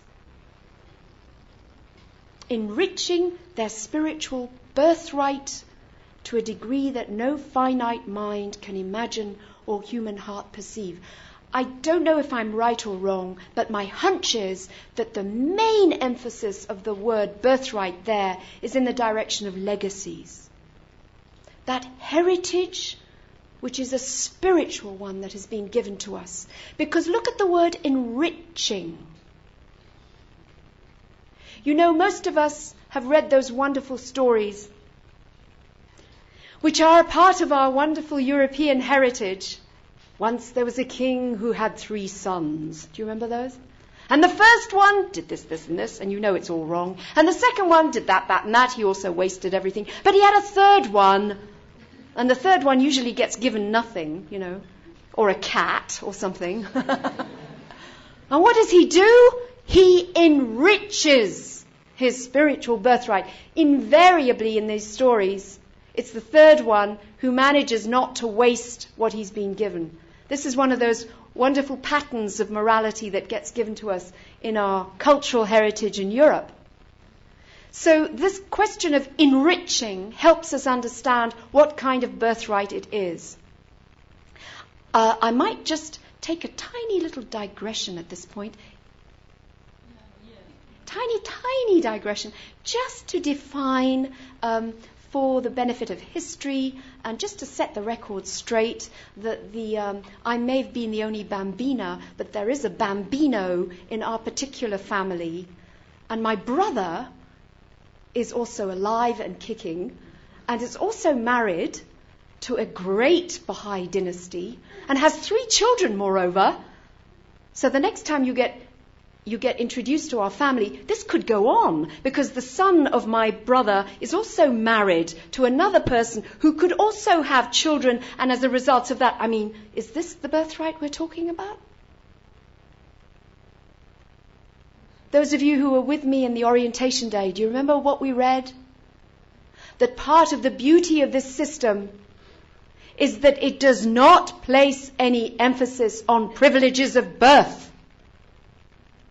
This is what is protecting this system from the evils inherent in previous systems. And I remember we were feeling about this, let us beware, even as we are proud of our dynasties, to distinguish between faith and family.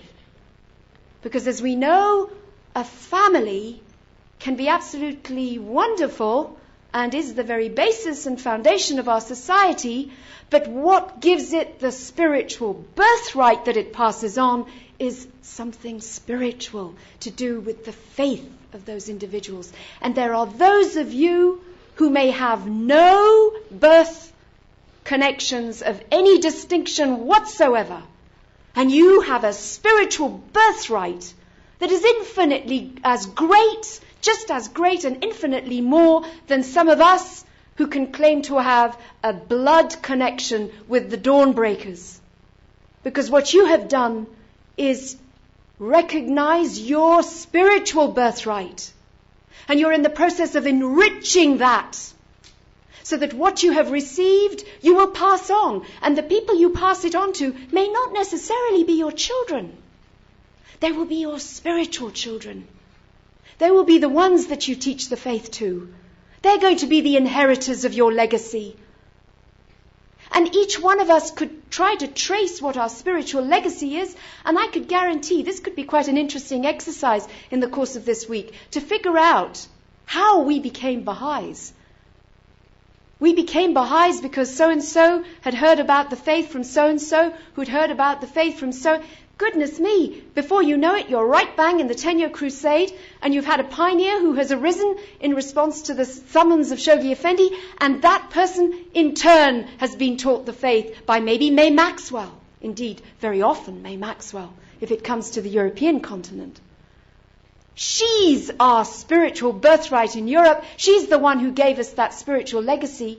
It's not who our blood parents are and grandparents. It's not they who give us that sense of importance about our legacies.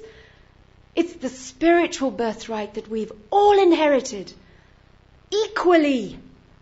And what we're being called upon here to do is to enrich it. In other words, at the end of our lives, when we stand before His mercy seat, and come to a reckoning, what he's going to want to know is, okay, what did you do with all that I gave you?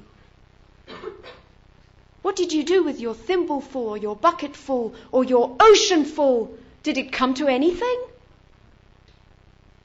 Did you just give back to him only half of what you received?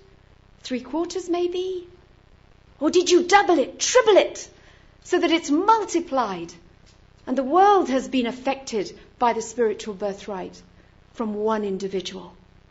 So I think that word there, that spiritual birthright that we come to at the end of the sentence, is really the most extraordinary way in which we can feel intimately connected to the covenant. Each one of us is a spiritual inheritor, and therefore each one of us is being summoned to be a hero, and therefore each one of us is capable of putting on that armor and buckling on that shield of the covenant, capable of defending him, mounting on the steed of his steadfastness and stopping talking. Is that right?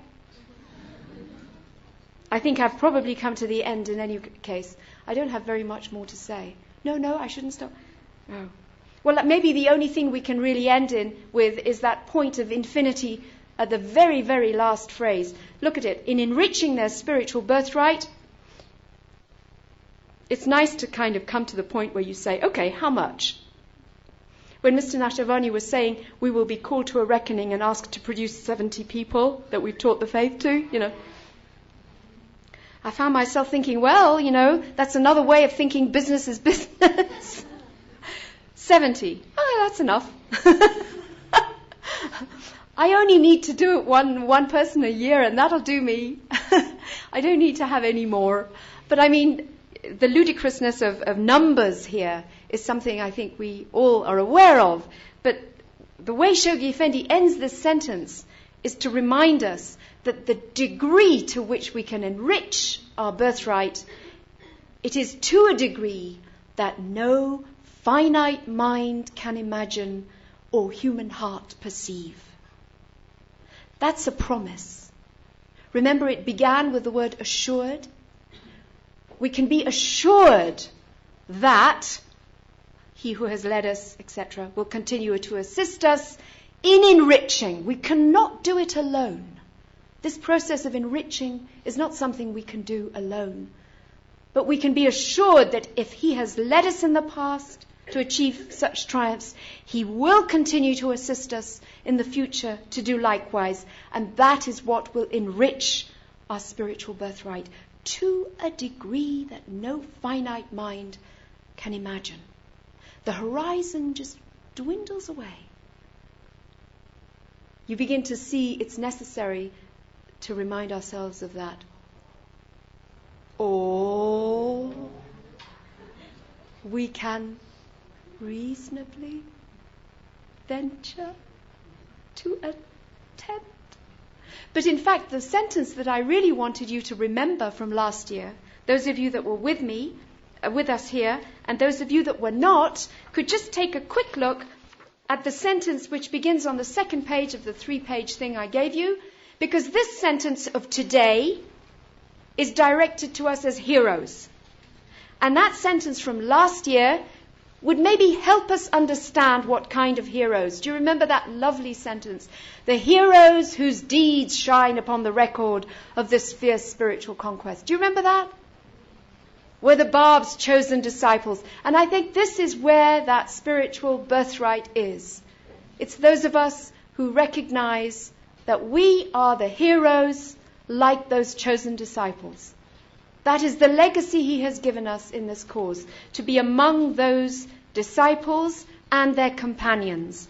I don't want to take up your time reading it again, but I would recall to you those beautiful words that we had, who to so much this opposed that. Do you remember? And that is in itself a reminder of the sentence of yesterday. Integration, disintegration. Who opposed intrigue, ignorance, depravity, cruelty, superstition, and cowardice, who opposed that with a spirit, a knowledge, an eloquence. This is also part of the balancing in this in this faith, and the balancing that we saw in the sentence last year.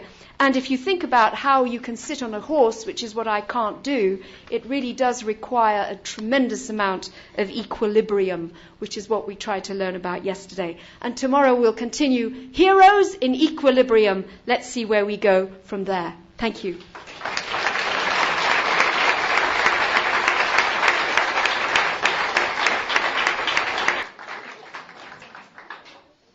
Well, last night I had one of those experiences where I was asleep and I woke. And since I was awake, I decided I'd better sit up.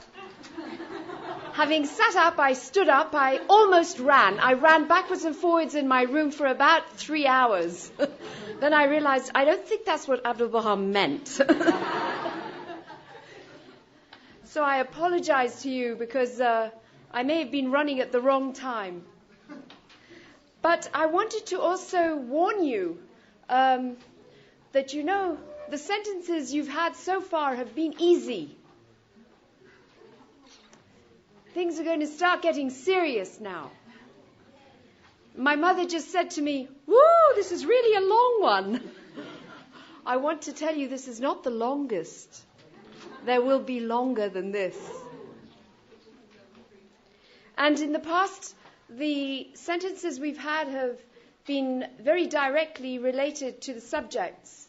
So I assume you've all been feeling fairly safe because we had the twin processes and we've had the question of the guardianship's twin functions and how we prepare ourselves for administration and teaching. And I have tried as much as possible to echo themes that have been in the morning sessions, just to help you feel as if the ground is safe beneath your feet. But today, we are going to take off. We are leaving the earth. We are defying gravity.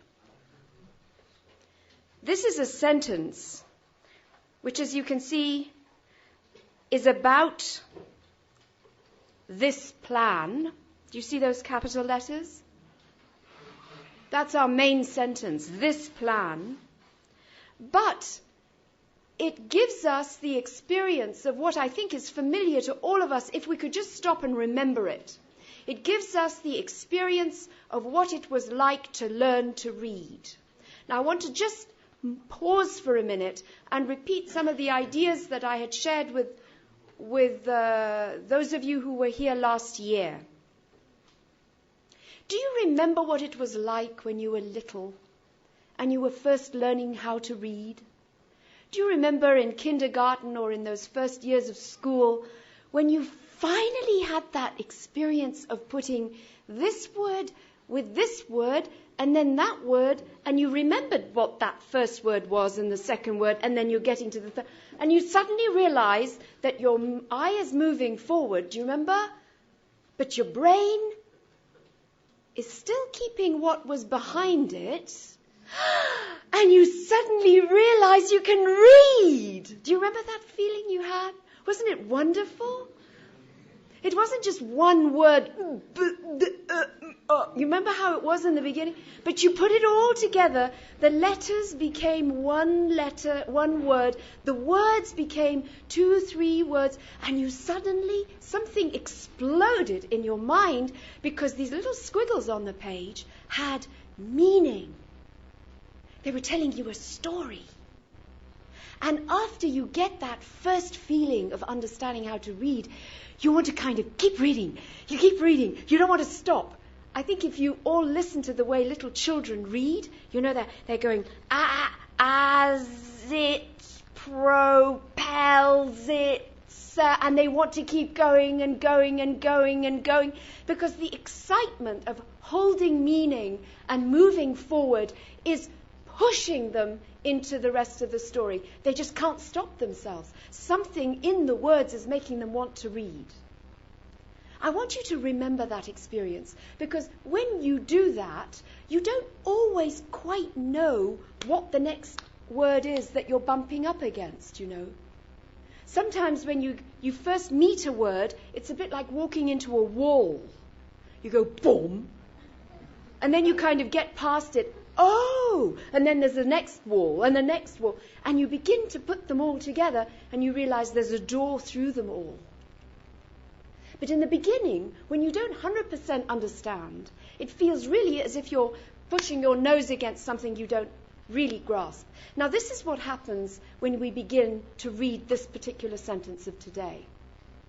Let's look at what it says. I'm going to read it to you as, I don't know whether I can actually read it to you the way you might read it when you don't know what it means. There's something happens when you begin to understand a word which it's difficult to unravel. You know, I can't pretend to be a reader that doesn't know how to read. Because once you've learned how to read, then it's too late, you know. You know how to do it. Too bad. But if you can remember what it was like before you knew how to read, let's read it with that in mind. As it,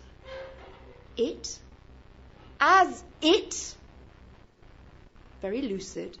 What does it mean? It? What's it? Never mind, we go on. We have to go on. As it propels itself forward.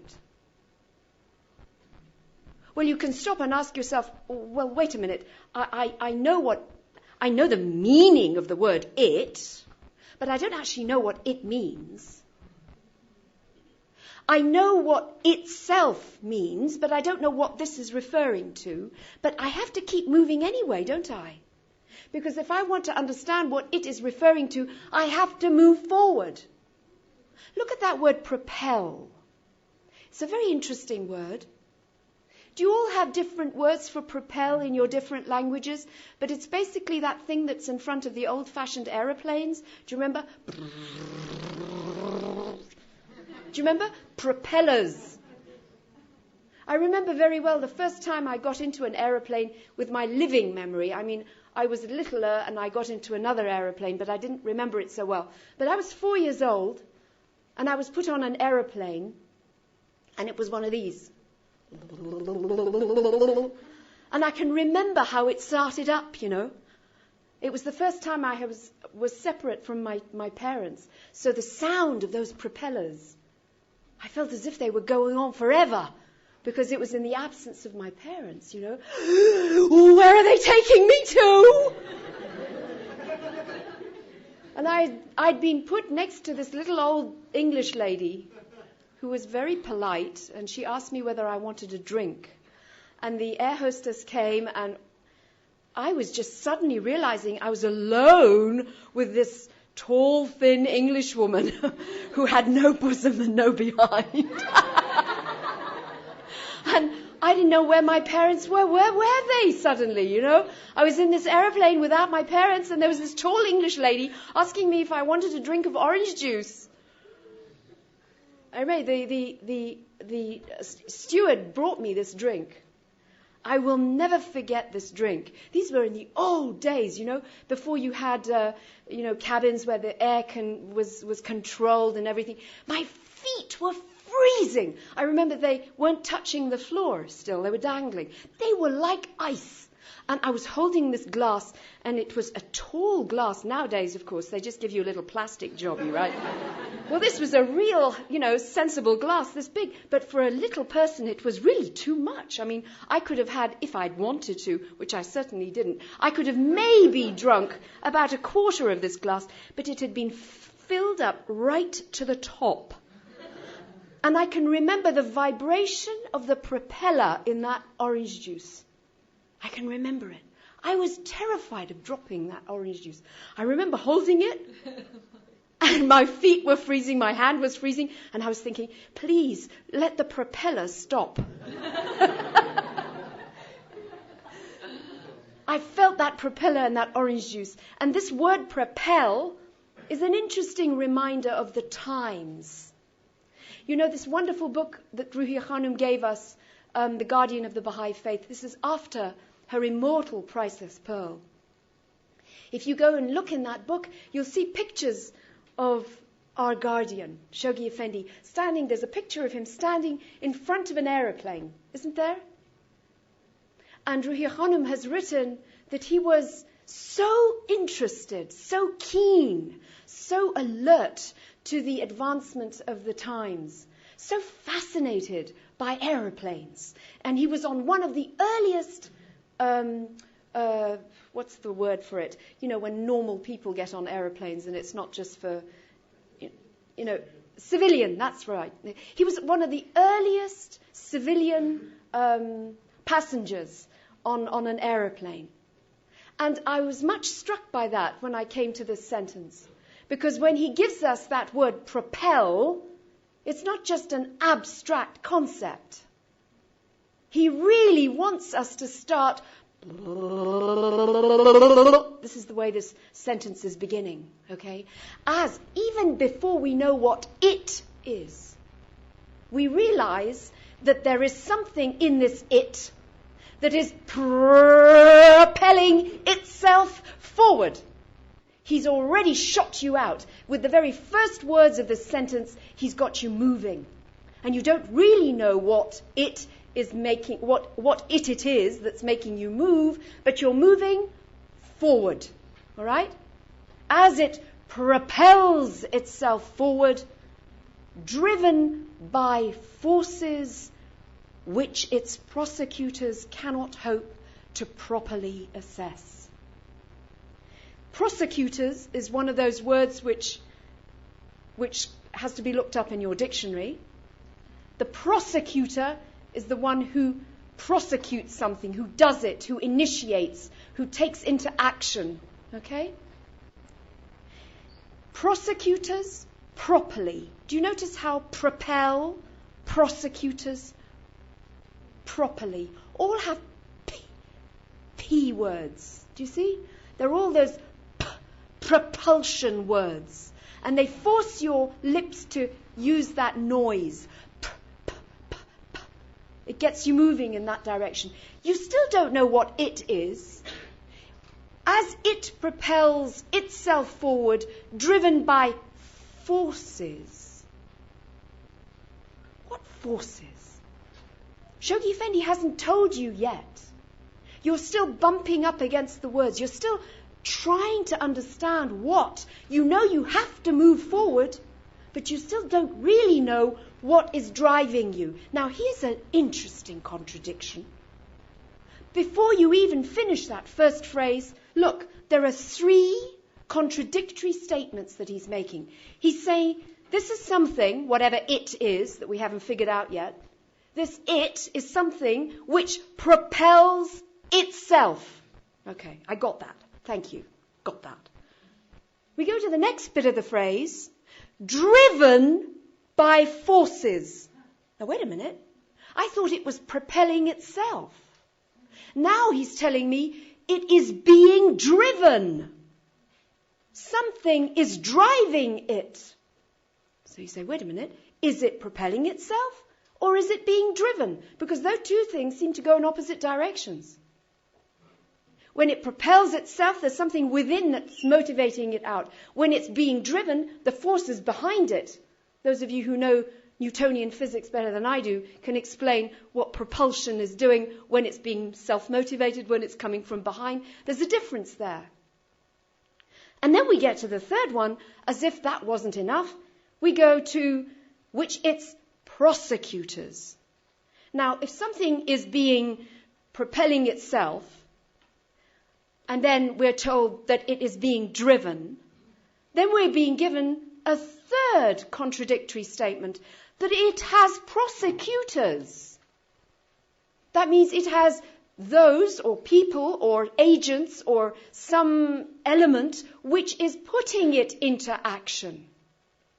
So I don't know, by the time I've come to that word assess, which means evaluate, measure, understand, I simply do not understand whether this it is driving itself, whether it is being pushed from behind, or whether it's got some kind of a prosecutor that's doing the doing.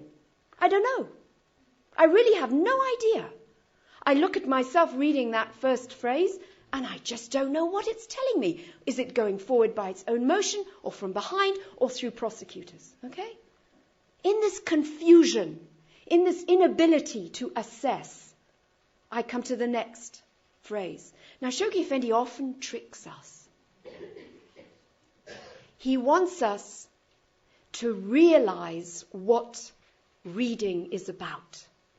So, in the beginning, he gives us a few surprises. The first instinct that the human psyche has in a condition of surprise is to quickly readjust itself, find its equilibrium and say, okay, I've been disequilibrated for a minute, but now I'm all right. Okay, I can cope now. I readjust myself to meet the new demand.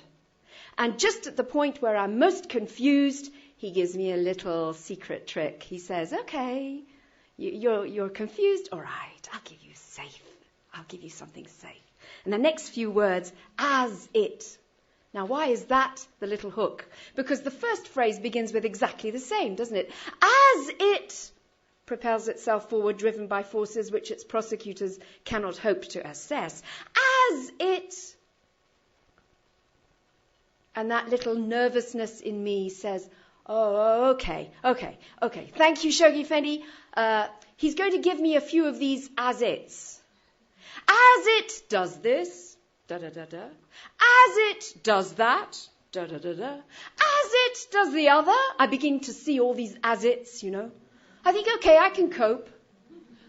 Because remember yesterday, he gave us a different phrase. I'm beginning to make comparisons now. Remember yesterday, the phrase was, the sentence was, putting on the armor of his love, firmly buckling on the shield of his mighty covenant, mounted on, that's nice and safe, sitting on, walking on. Now we come to as it. So I start thinking, okay, so we'll go into the as-its this time.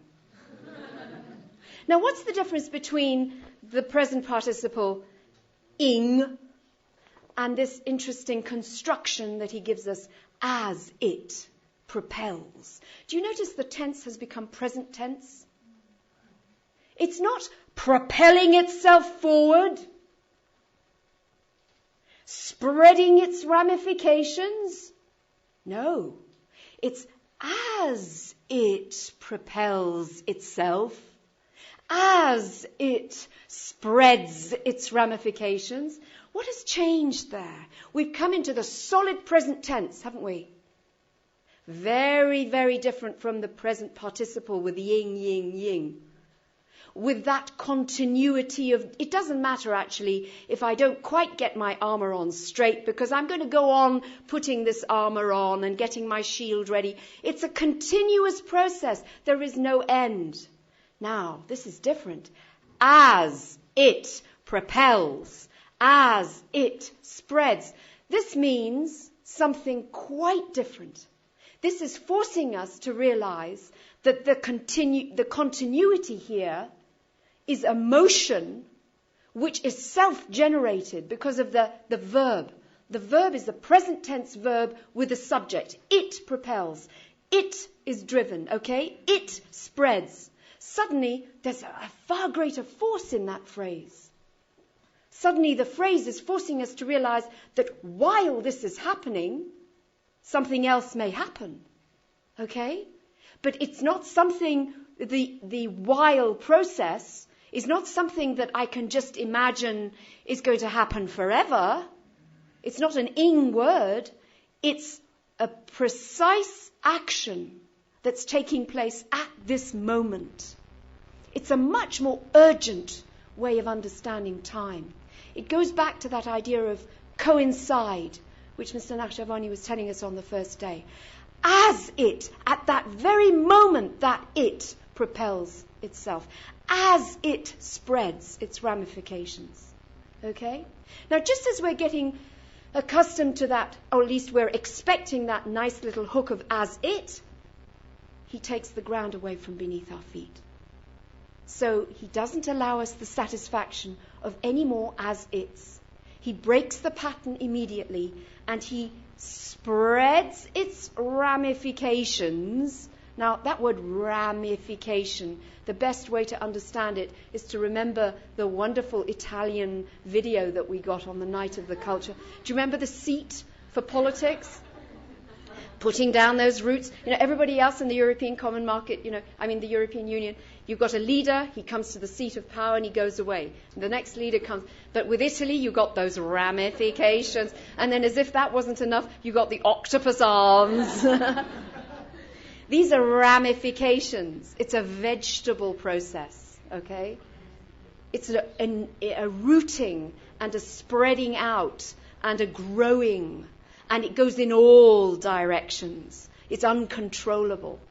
So as soon as we get to as it spreads, suddenly we've lost control again. The ramifications, if we ever thought that we were going to get driven by forces or motivated by something or, sucking on the juice of the soil so that it can... None of that. We get to the ramifications and off we go. As it spreads its ramifications to the furthest corners of the Western Hemisphere, we suddenly lose track of the sentence again. We still don't know what it is, remember. We've been propelled, we've been driven, we know that we can't assess what's going on. We thought we were beginning to understand what it was, as it, we began to feel safe, but we lost control as soon as we got to spreads its ramifications. And by the time we get to the furthest corners of the Western Hemisphere, we've left home behind. We've lost our nice little security, our hopeful expectation of where we were going to go from here. We don't still know what that it is. And we're going with our it to the furthest corners of the Western Hemisphere. Now, go back again and remind yourselves of last year's course. What is the Western Hemisphere in comparison with the Eastern Hemisphere? This is going to be very confusing because look, after he's got us to the corners of the Western Hemisphere, he then goes on. So, to the furthest corners of the Western Hemisphere and across the oceans, to the continents of the old world. Now, this is really interesting because if you think of where the Western Hemisphere is, and then you get to the and across the oceans, you realize you could go in two directions. You've got two oceans around there. You've got the Atlantic on one side, you've got the Pacific on the other, haven't you? He says two oceans there, or he's using it in plural. So in the beginning, you don't actually know which direction you're going. You could actually be going in both directions at the same time.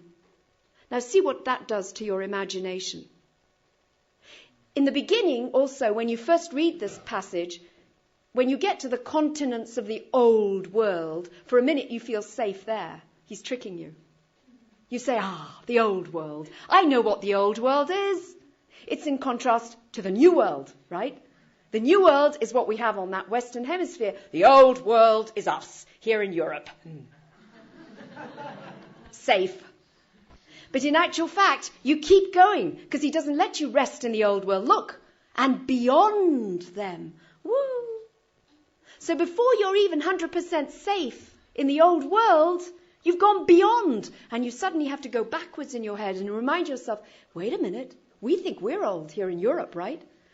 There's actually something older than us. There is a Chinese civilization over there, which is 4,000 years old. We think we're the old world. There are older worlds. And that's what reminds you that across oceans could have also meant in the other direction. And then you suddenly realize, whoops, the earth is round. You realize you've been going in one direction and you figure out you have to go in the other direction. And my goodness me, you're going in both directions and you're meeting on the other side.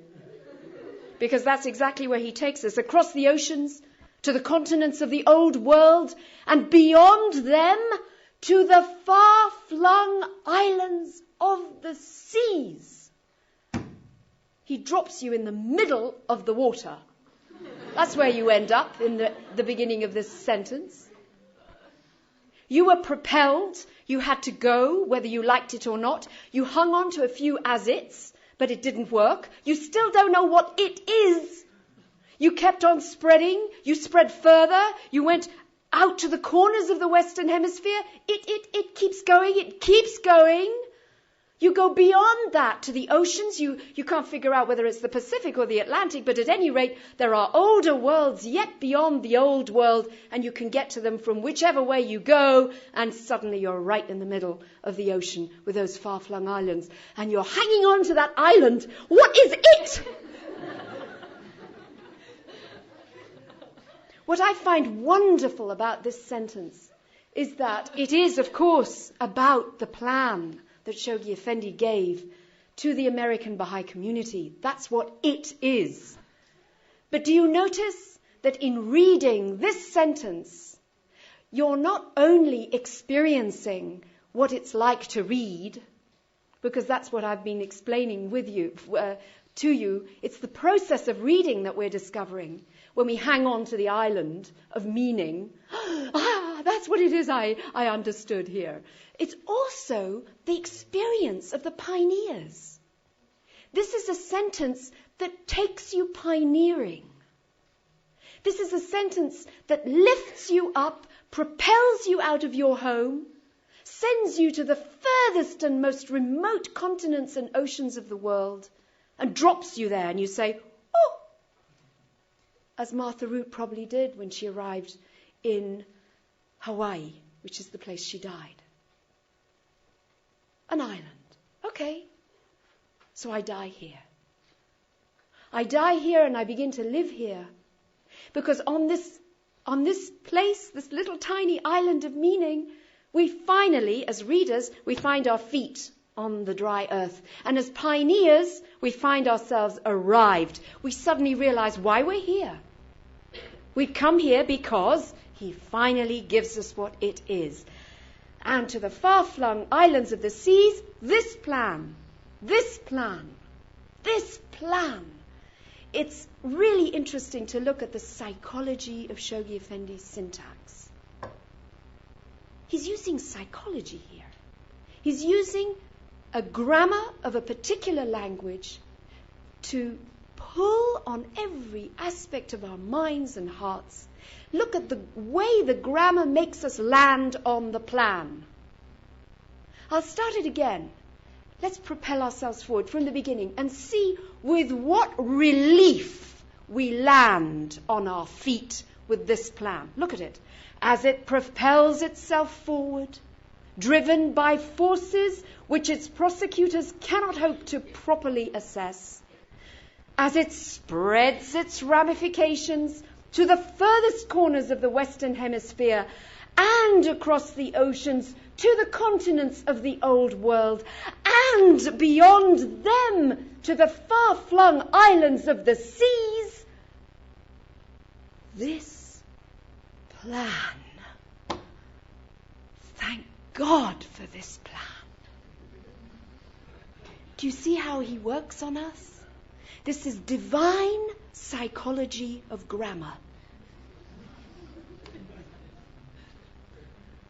You know, we were talking right from the beginning of this wonderful week about the vistas that are open before our eyes in time. We saw these epochs, these cycles, these ages spreading out. We saw on the transparencies, we saw 500,000 years going into the farthest reaches of time. You remember the sentence that I gave you yesterday? Do you remember how it ended? To a degree that no finite mind can imagine or human heart perceive. We get to the point when Shoghi Effendi gives us this vision of time where our eyes just don't see it anymore. You know, human sight can only see so far. We look at the horizon and things vanish out of our eyesight. And in this sentence, the same thing happens geographically. I told you language moves through time and space. In this sentence, Shoghi Effendi is taking us to a place we can no longer see. And this was exactly what happened during these plans. Now, I won't get into it because it really did happen with the 10-year crusade, and we have to keep track of that. But there were many people who heard these plans of Shoghi Effendi and didn't even know the names of the places that he was sending them. They didn't even know where they were going. In this sentence, you get that feeling that you've gone beyond anything you can see. You've gone beyond the space that you know, the places that you're familiar with. And the only thing you can hang on to in this condition of uncertainty is this plan. Okay? This plan. You know, one of the things we didn't even say, and it's the most obvious of all the things we could have said about the cycles of time, is that Shoghi Effendi gave us these cycles and ages because they were punctuation. You realize that?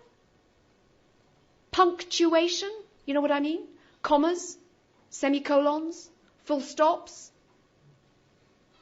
You cannot speak without punctuation. You cannot have meaning without punctuation. You have to divide every sentence into parts and sections where there is breathing space. When Mr. Nakhjaváni asked me to read that cable to you, he was so doubtful of my ability to understand the cable that he put the commas in for me to make sure I would pause there. Otherwise, how could you understand if those words just went tumbling on one after the other? There's a way of understanding them just from the sheer music, but you need to breathe in and out to give them meaning. And so we've had these punctuations of time in order to have meaning. And this is exactly what happens. This plan, notice how Shoghi Effendi puts it between two commas. Those are very important commas. Now, I don't know whether they count as the respites and so forth, but they surely do put emphasis, put a focus of attention on that subject of the main sentence here. This plan. Now, we know because we live, I don't know how many years ahead is this since the first 7-year plan. When was the first 7-year plan? 1937. 1937. A lot of time has passed since 1937. We have had many plans. We could maybe be forgiven, as ignorant, humble readers, such as we are. When we read this plan, we say to ourselves, which plan, right? It's a natural thing for a reader to, unless he goes down and he figures out when was this written, and he goes back and he looks at the chronology and he starts figuring out which of the plans was this? Was this the first 7-year plan? Was it the second 7-year plan? You have to go to Citadel of Faith. You have to find that letter. You have to see where this comes from. And then you begin to understand which particular plan it is, but that's exactly what he answers for you in general in the next phrase. He tells you this plan, comma, the birthright of the North American Baha'i community. So far, then, he gives you that much of a clue about which plan it is. It's telling you about the plan, that phrase. But do you notice that word again? Birthright. What does that mean? Does that mean legacy? Is that what the North Baha'i American community has inherited, this plan? Is that what he's saying? Do you remember what the secondary levels of meaning in that word were? I will read them to you again, just to refresh your minds. Because on the one hand, there was what we inherit, the patrimony, the bequeathal, the heirloom, the legacy. On the other hand, prerogative, the privilege, the appurtenance, the presumptive right. Now that is a whole different area. This is a plan which has become the privilege of the American Baha'i community. This is a plan which has been given to them. It's their prerogative to have it. There is a whole different slant on that word birthright. There is, of course, a sense of their legacy. Remember, Abdul Baha's 12 tablets of the divine plan. was given to the North American Baha'i community. So this is a legacy. It's a part of that. But in this context, the emphasis, I think, maybe I'm wrong, but I think this is a prerogative which has been given to the North American Baha'i community. This is their plan. They start us off on the road. They have the privilege to be the first to start us in this process. And this plan is special to them. Okay? It's their right. So there is a slightly different meaning to that word birthright there. And we need to understand that in order to really grasp what the whole of that main clause of this sentence means. The whole thing that he is saying at the core of this sentence is the words that I've put in capital letters. This plan will be increasingly regarded as an agency. You know, when I was writing this sentence out, I realized that this is one of those sentences which should never be written on a vertical sheet of paper. This is a sentence which should be written on a long, horizontal piece of paper because of that word ramifications, furthest corners, beyond them, across the... You know, it's a sentence which should travel all the way across this room, okay? When we get to this plan, then we can start going vertically, okay? Because then he's starting to speak specifically about something solid under our feet. I wasn't able to do that because of the space on the page. But I hope you can imagine that we've been traveling from the door until we got to this plan in front of the microphone. Okay? This plan, the birthright, now will be. Whoops. He's introducing the future tense. The future tense is beyond. You thought you'd gone quite far, didn't you, in that first phrase? You thought you had been propelled and you'd been driven by forces, you'd reached with the ramifications and the spreading to the furthest corners of the Western Hemisphere. You'd arrived beyond oceans and continents to these far-flung islands. You thought, there's no further I can go, right? You were feeling quite safe with the words, this plan, weren't you? You were thinking Shoghi Effendi had given you some solid ground under your feet. Surprise, surprise. He wanted you to feel that gravity only for one purpose, that you can stand there and there's another direction. There's a direction out in time. You came through space, you arrived in this plan, and he's giving you a vision that goes beyond this plan. Look at what he does for the rest of the sentence. This plan, the birthright of the North American Baha'i community, will be increasingly, as if it wasn't enough to have it just will be regarded, it's will be increasingly regarded. Mr. Nakhjaváni said today that everything that we have in this faith is telling us to hurry up.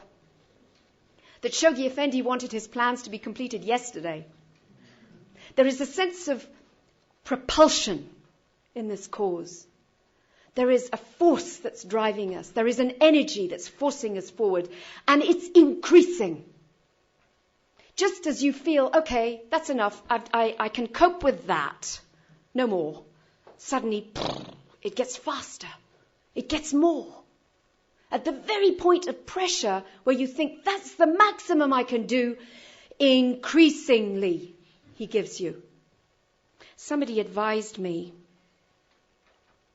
that really it would be better if I spoke a little more slowly in this talk.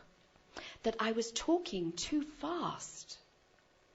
That honestly it wasn't fair. There are people here who come from all these different countries of Europe, and English is not their native tongue. Why do you go so fast? You talk too quickly. And I was really exercised by that dilemma. I said to myself, really, it's shameful, Bahiyyih. You ought to be a little bit more considerate. I mean, other people don't speak English in their ordinary lives. They've come here to Acuto for 1 week, and suddenly you're running around for 1 hour, speaking 10 to the dozen, speaking so fast that they can't keep up with you. They don't know what you're saying.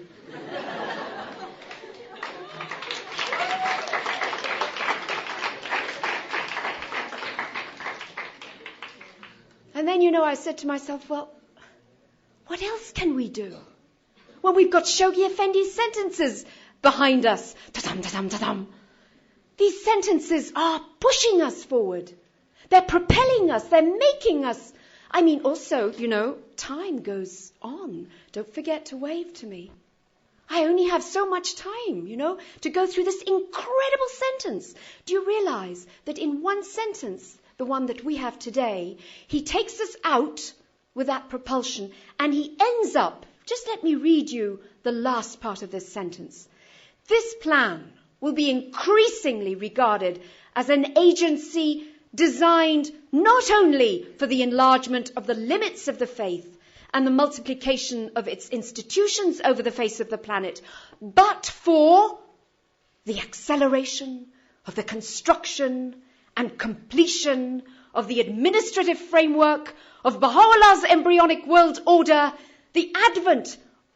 hastening thereby the advent of that golden age, which must witness the proclamation of the most great peace and the unfoldment of that world civilization, which is the offspring and primary purpose of that peace. He takes us through an entire dispensation in one sentence.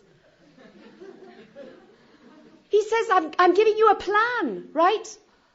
Be propelled by this plan. I'm going to take from that plan. He takes us to the end, to the golden age. How can I possibly speak slowly?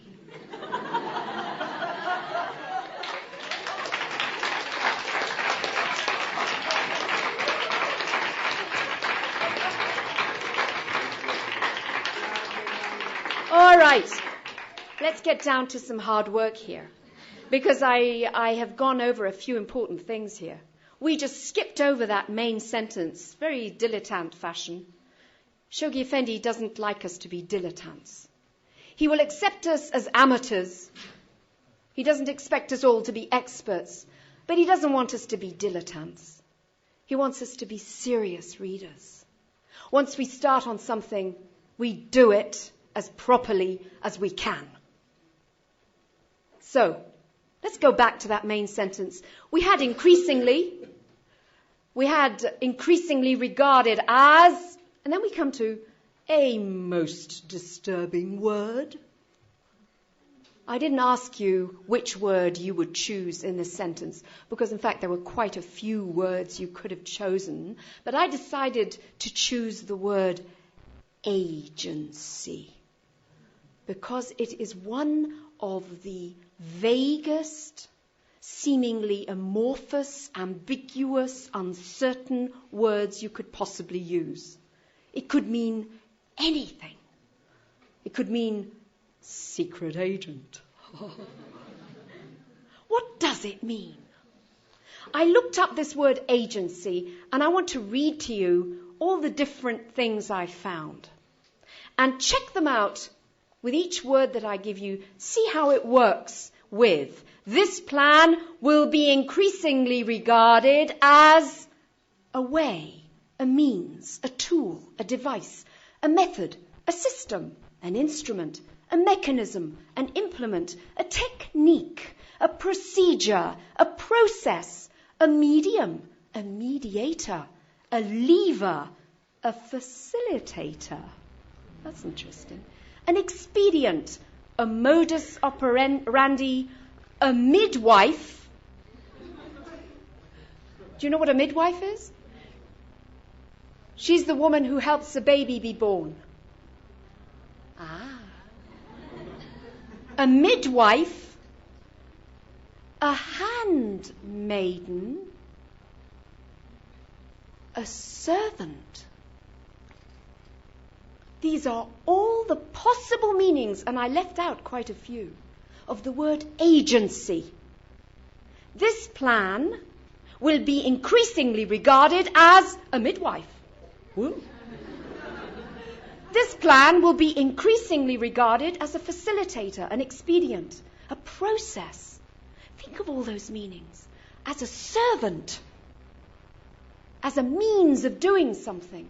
Do you see how multiple are those wonderful possibilities in that word agency? They're all there, packed up in that one word. This plan is all those things. And it has been designed, he says. Now, with the word designed, I've put it in italics for a special reason. Just to help you understand that this is a little structure, grammatical structure, that enables you to read the rest of the sentence without getting lost. Okay? The main sentence is in capital letters, and then when we get to designed, we have to understand Shoghi Effendi's grammar here. He's saying it is designed not only for this, but for that. Okay? It's a pivotal word, designed. Do you remember he used the same type of grammatical construction in our sentence yesterday? Assured. Do you remember that word? Assured that he who has led them. In this case, it's designed. Again, past participle, strong word there. Designed. But he's introducing us to a slight subtlety of difference here. Designed not only for, but for hastening thereby. Okay? Thereby simply means thus or as a result of. And that word hastening, of course, is another one of those hurry up, hurry up, hurry up, accelerating words, okay? So the construction goes as follows. It's designed not only for this, but for that, hurrying up therefore the other, okay? That's the basic scaffolding architecture of the sentence. Now let's go back and understand what is going on with the not only for and but for.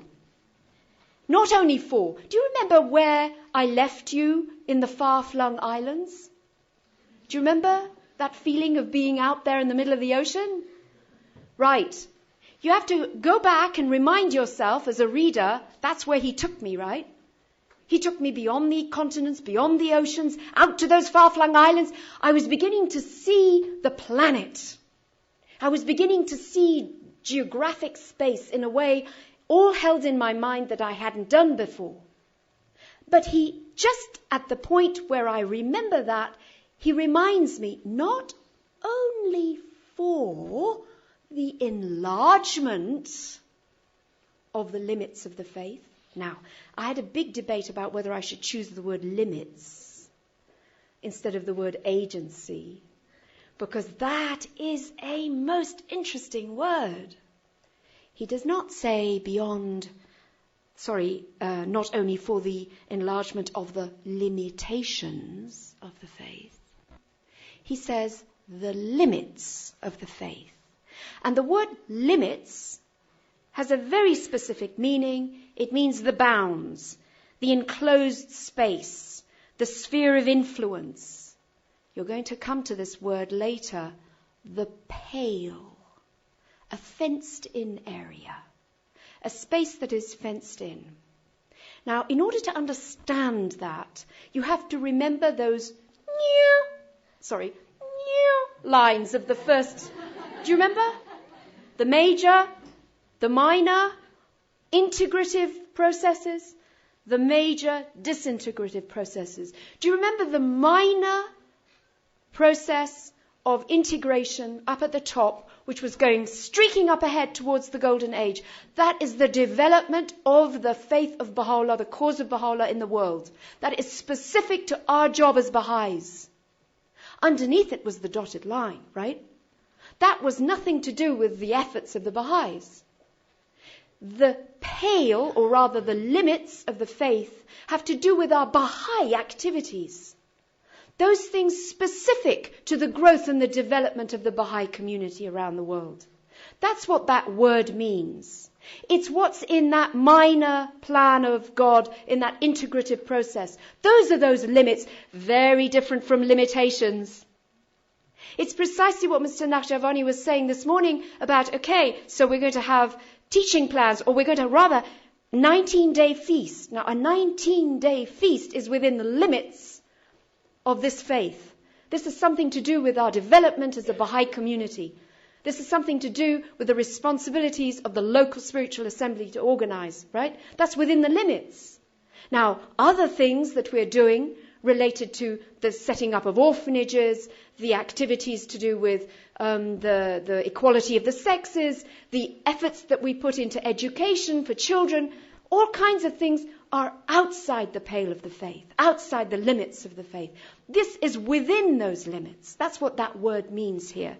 And he's saying it's not only for the enlargement of the limits of the faith, not only for the growing and development of the Baha'i community and its activities, and the multiplication of its institutions over the face of the planet. Remember, this plan is not only for this business of ours within the Baha'i community. It's not only for that, but for, now this is where it begins, but for the acceleration. You thought we were going fast, right? He's put his foot now on the throttle. It's getting faster. You thought you'd already increased, right? Vroom! There's another acceleration here. It's an acceleration, and look at those wonderful mounting words. You know, this is the sort of frustration I have about paper being vertical, because I have to put the words going down, and in fact they're going up. It's going acceleration of the construction and completion. It's going higher and higher and higher. But unfortunately, because language moves and we have only a single page, I had to put it underneath each other. But those words with the Latin T-I-O-N, shon, you know, they're very interesting words because they have not only the sound, acceleration, construction, completion, they have a very concrete effect of building. They're a very constructive process of language. Any words in English which are rooted in Latin have got that sense of, you know, building on them because they are the beginning of the word, they have the accelerate, and then the shon added on. So that process of making it an abstract noun by putting T-I-O-N is a little bit what you Germans do all the time when you build up your letters and words. You know, you have these incredible words that kind of go like this. Well, in English, we don't do it that much because English doesn't like too many syllables in a word. It gets uncomfortable. But with these 3-syllabled words, or 4-syllabled words, acceleration, that's 5. You begin to get an echo of that Latin construction, which is extremely... It gives you a feeling of architecture when you read it in English. It's a built word. It's not like the original words in English which come from the Anglo-Saxon, you know, like mud, you know. Anglo-Saxon words are very, you know, their feet on the ground. Margaret and I were talking about the ways in which Shoghi Effendi spoke about the British Baha'i community. And one of the things he described that the British could do very well was they could plod. I don't know if you know the meaning of the word plod, but it means put one foot in front of the other. Like a tortoise, you know, very slow, very steady, and it gets there. It sometimes gets there before the hare. Plod in the mud, okay? English is fascinating because it has words that come from the French, words that come from its own roots, words that come from Scandinavia. It has many different music, you know, many different kinds of music in it. I shouldn't get into that track because I've only got 5 minutes left. And in that 5 minutes, we have to accelerate of the construction and completion of the administrative framework of Baha'u'llah's embryonic world order. It's very interesting for us to look at the way he takes a leap. We are building the Baha'i administrative order, which is a framework of Baha'u'llah's embryonic world order. Now, the difference between a framework and an embryo is all the difference between construction and generation. By the time it becomes an embryo, it's coming from within. It's growing from within. You remember in everything that Mr. Nakhjaváni told us last year, and even again when we consider what he said at the first day, we realize that we're moving from a pre-lesser peace through the lesser peace towards the greater peace, where finally we begin to infuse our institutions with the Baha'i spirit so that we can become an organic process that has at that point, I mean we are organic all the way through, but at that point we begin to see the living child. We begin to see a growing baby that's been born. Remember that midwife? This is what that embryo is going to, how that embryo is going to be brought into the world. The plan is going to help the world, help us give birth to this world order, which is at this point an embryonic one. And at that point we get to the last phrase, hastening thereby. This is one more speeding up process after the acceleration. Hastening, so by this time you're breathless. You're really breathless in spite of the comma after world order. He gave you a chance to go, right? But at this point you have to hasten again. You're still hurrying, you're running, hastening by. And everything depends on our actions. However slow we are with this plan, we delay. This is the thing which you feel so strongly in this sentence, is that every time you don't do what he is asking you to do quickly and more quickly, you are delaying the advent of that golden age, which must witness. Do you remember that wonderful phrase, from all we can reasonably venture to attempt is to catch a glimpse of the first streaks of the promised dawn, which must in the fullness of time. He uses that word very specifically at the ends of these accelerating processes, at these accumulative phrases that he piles up. By the time we get to that must, I tell you, we hang on to it. We grab it and we go with it, because it's what's going to get us to the end of the sentence, which must witness the proclamation of the most great peace, the unfoldment of that world civilization, which is the offspring and primary purpose of that peace.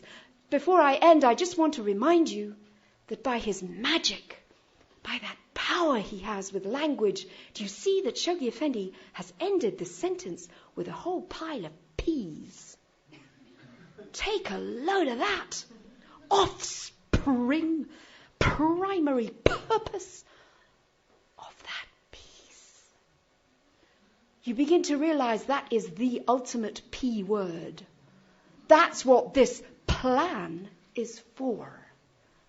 It's ultimately for the unfoldment of that world civilization, which is the offspring and primary purpose of the peace, the most great peace. Thank you very much.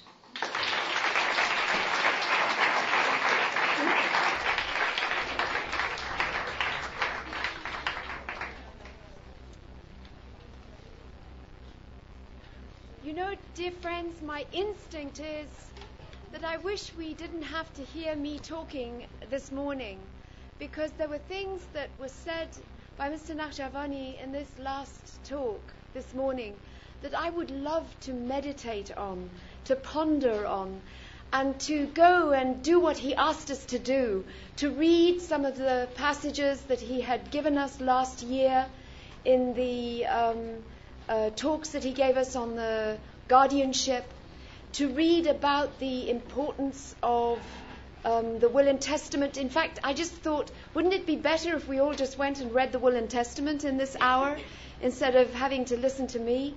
And there were so many other things that weighed on my mind in what he said that I wanted to meditate about, that I found myself very reluctant to come here this morning.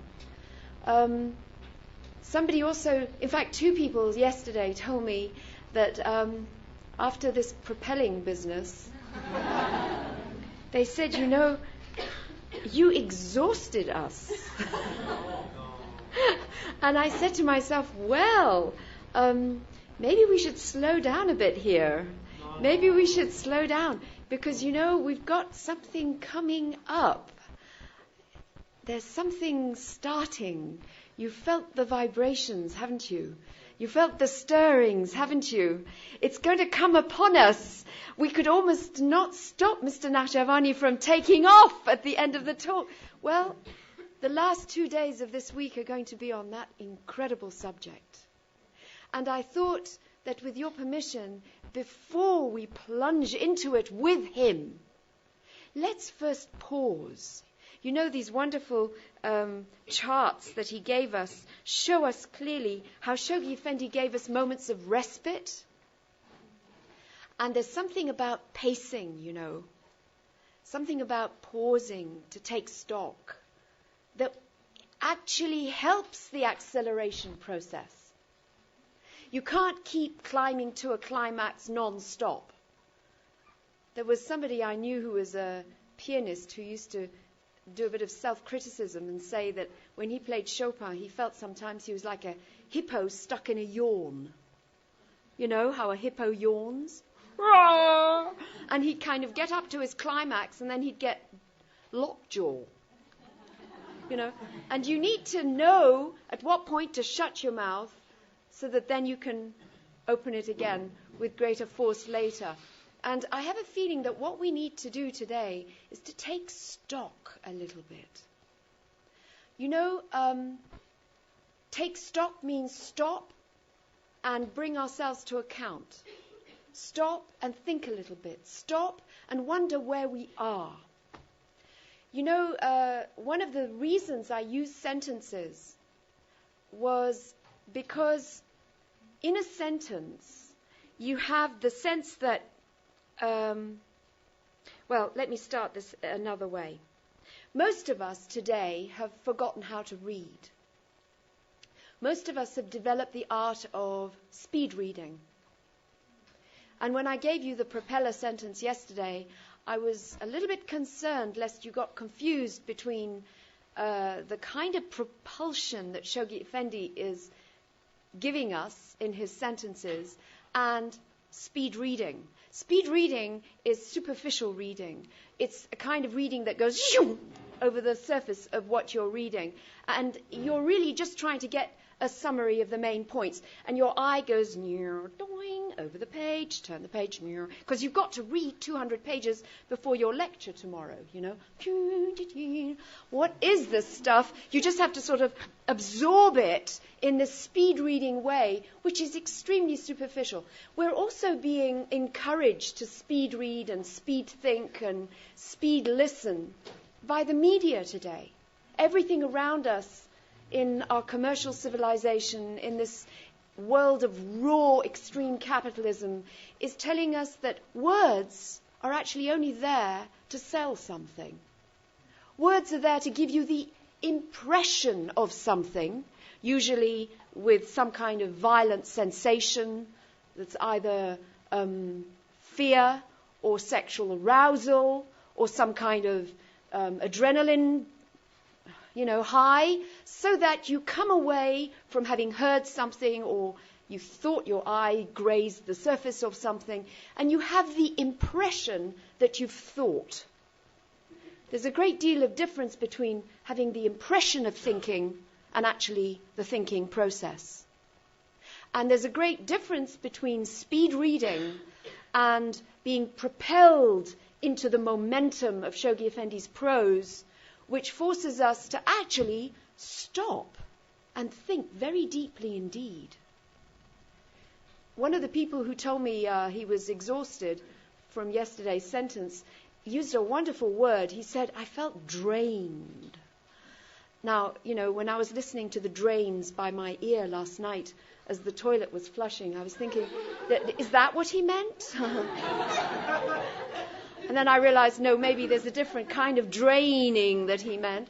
But I realized that what I was hoping we would do today is not to feel drained, but to feel replenished with a strength that is coming to us from these sentences, to give us the force to go towards the meat of the matter that Mr. Nakhjáváni is giving us tomorrow.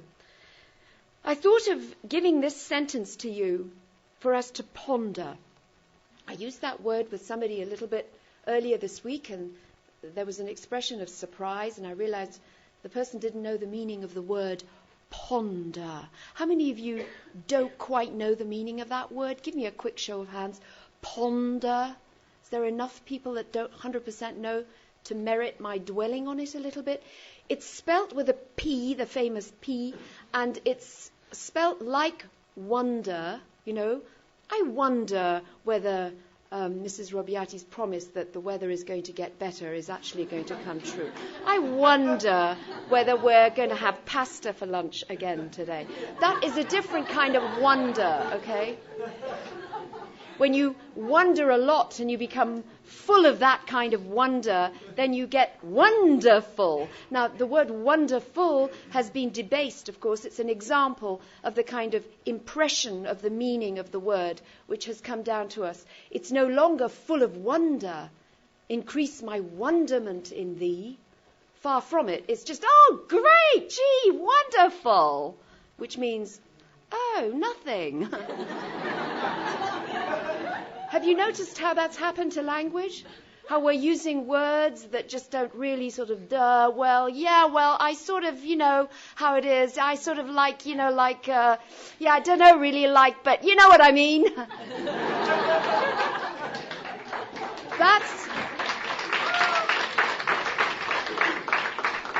That is the line of disintegration, friends.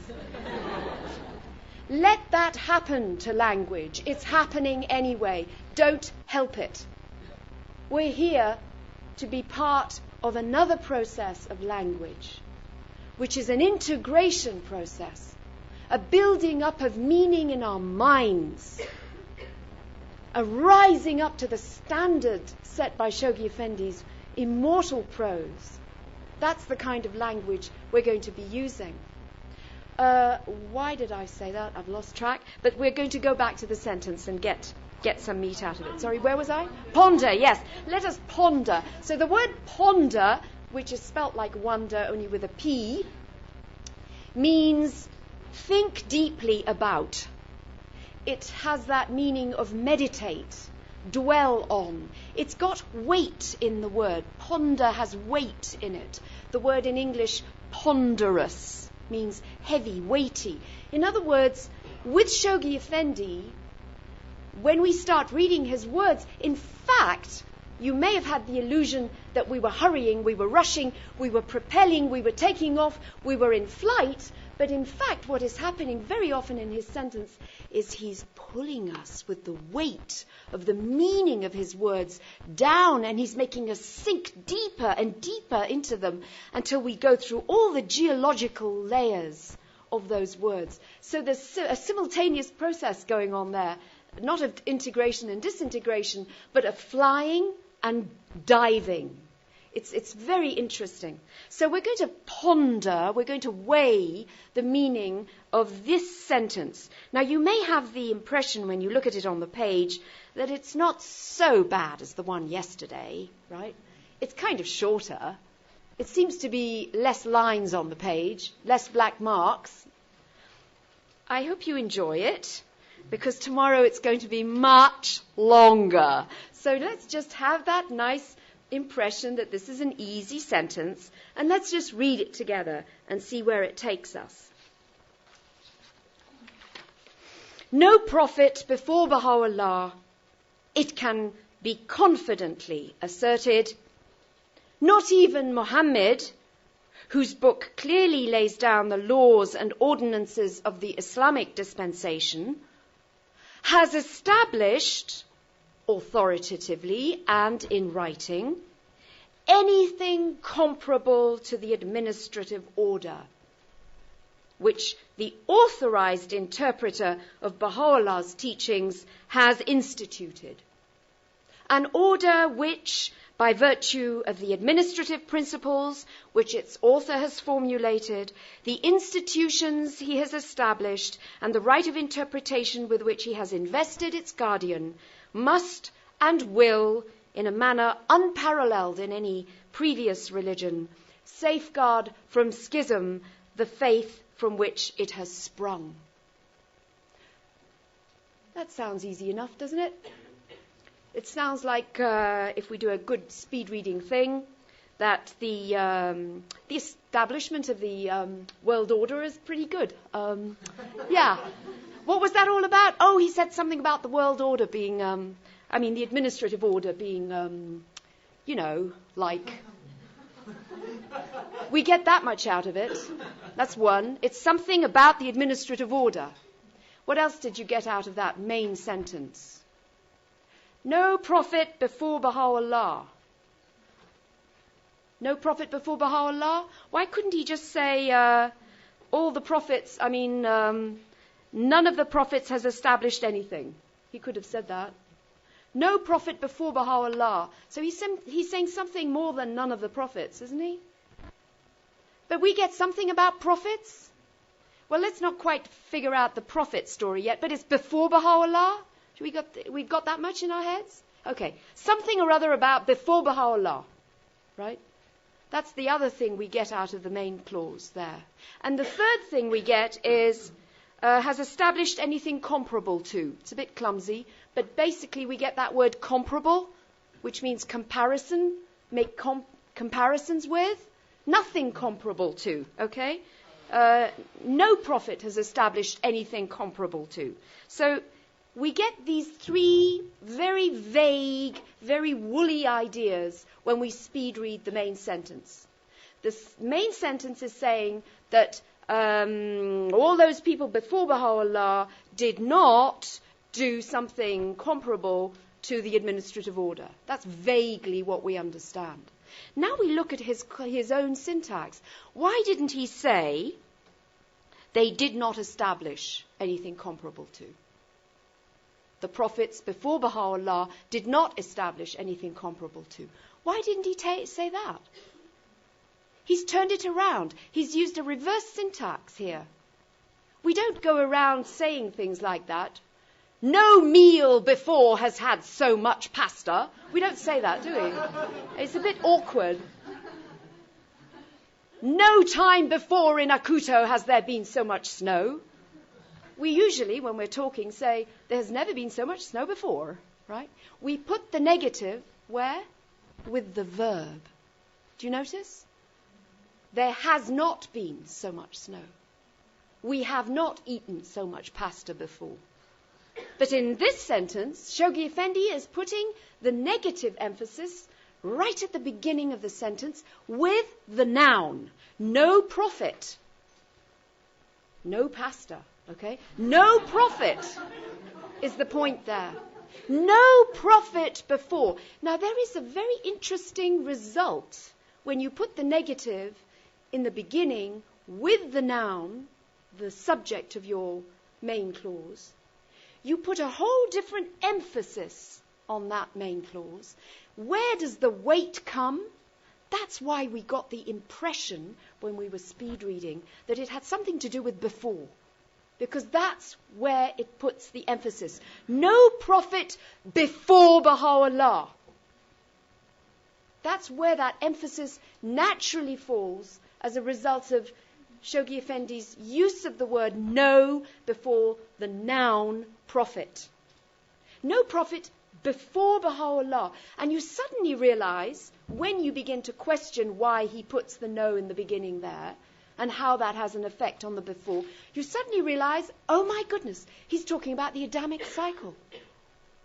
He's talking about the Adamic cycle. Do you remember that very important picture that we got right at the beginning? I had all these set up for you. Oh dear. Where is it? Do you know which one I'm talking about with the circle that Mr. Nakhjaváni gave us right at the beginning? I don't seem to have it. Yes, it is. It's here. Ta-ra! Do you remember that one? It's everything before Baha'u'llah. That's in the first 3 or 4 words of that main sentence. No prophet before Baha'u'llah. Doing, doing, doing, doing, doing. He's talking about them and that time. All in those first 4 words. No prophet before Baha'u'llah. Let's go to the rest of that main clause. Has established anything comparable to. Now, I remember last year when Mr. Nakhjáváni was giving us the fourth of his talks of Acuto 2004, and he gave us, when you look back at the material, you see it's the contrast, he uses that word, contrast between the Baha'i administrative order and other systems of government, secular and religious. Contrast. It's to see the differences as well as the similarities. Here, Shoghi Effendi has specifically used the word comparable to. There is nothing equal to it. There is no comparison that you could make with it. And if you remember in Mr. Nakhjáváni's talk last year, he spent a good 2 pages talking about the newness of that revelation. Go back and check the material and you'll see how much emphasis he put, recalling the name of Badi, the wondrous, recreated new. This is what Shoghi Effendi is reminding us in this phrase, has established anything comparable. No prophet before Baha'u'llah has established anything comparable to the administrative order. So basically here, out of our main sentence, we've extracted these 3 elements that we should keep locked in our minds. One is comparison with the old orders, the Adamic cycle, the previous dispensations, the previous prophets before Baha'u'llah. In a word, I don't have it on this one, but yes I do, the prophetic era. He's saying that in the prophetic era, you could never find anything comparable to the Baha'i administrative order, the administrative order of Baha'u'llah. Now let's go back and start seeing how he sets it up and why the sentence itself is forcing us to make those comparisons. He starts off by giving us the impression we have when we first read that sentence that, well, we can be confident about this sentence. We sort of feel fairly easy about what it is. I just want to tell you that this was the sentence that caused me the greatest difficulty. Just a little warning. Just while you're lingering on those words, it can be confidently asserted. Just when you're beginning to say, okay, I can be confident about this, I can even assert it. Do you know the meaning of the word assert? It was one of those words that I chose to point out to you today, if I can find it. I seem to be out of control here today. Assert. Assert means all the following and more. Affirm, which is the opposite of negate. Affirmation, negation, the 2 C's. Affirm, avow, allege, set down so that it can be known. Certify, you even sign to it. You profess, it's an element of your faith. You state, you say out aloud. You're not nervous about it, you're not embarrassed about asserting something. You say it out aloud, you say it loud and clear. You take it even further. You announce. Finally, you proclaim. So all of those shades of meaning are in the word assert. It can be confidently, he says, asserted. No prophet before Baha'u'llah, it can be confidently asserted. Not even Muhammad. Now that's interesting. Why does he include that? Not even Muhammad. I tell you, if this was in music, you'd hear a little drum roll there. It's a little warning that this is not going to be quite such an easy sentence as you may have thought. Not even Muhammad.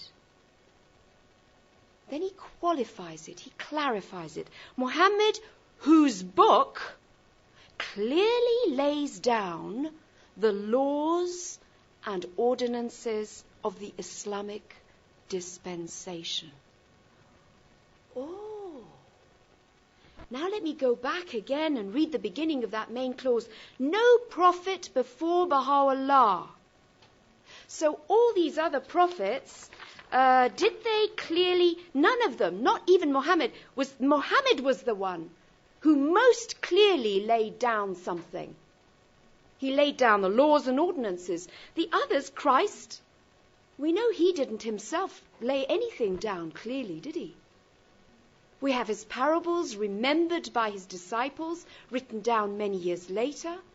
We have the accumulated dogmas of the church, centuries afterwards, that have added the meanings to what he has said and done. We go back to Buddha, we go back to Zoroaster, all the way back we realize Shoghi Effendi is telling us that of all these prophets gone before Baha'u'llah, the one who most clearly stated anything at all was Muhammad, and not even Muhammad, whose laws and ordinances were set down. Now we are ready to go on. Now, what is it that's important about those words, laws and ordinances?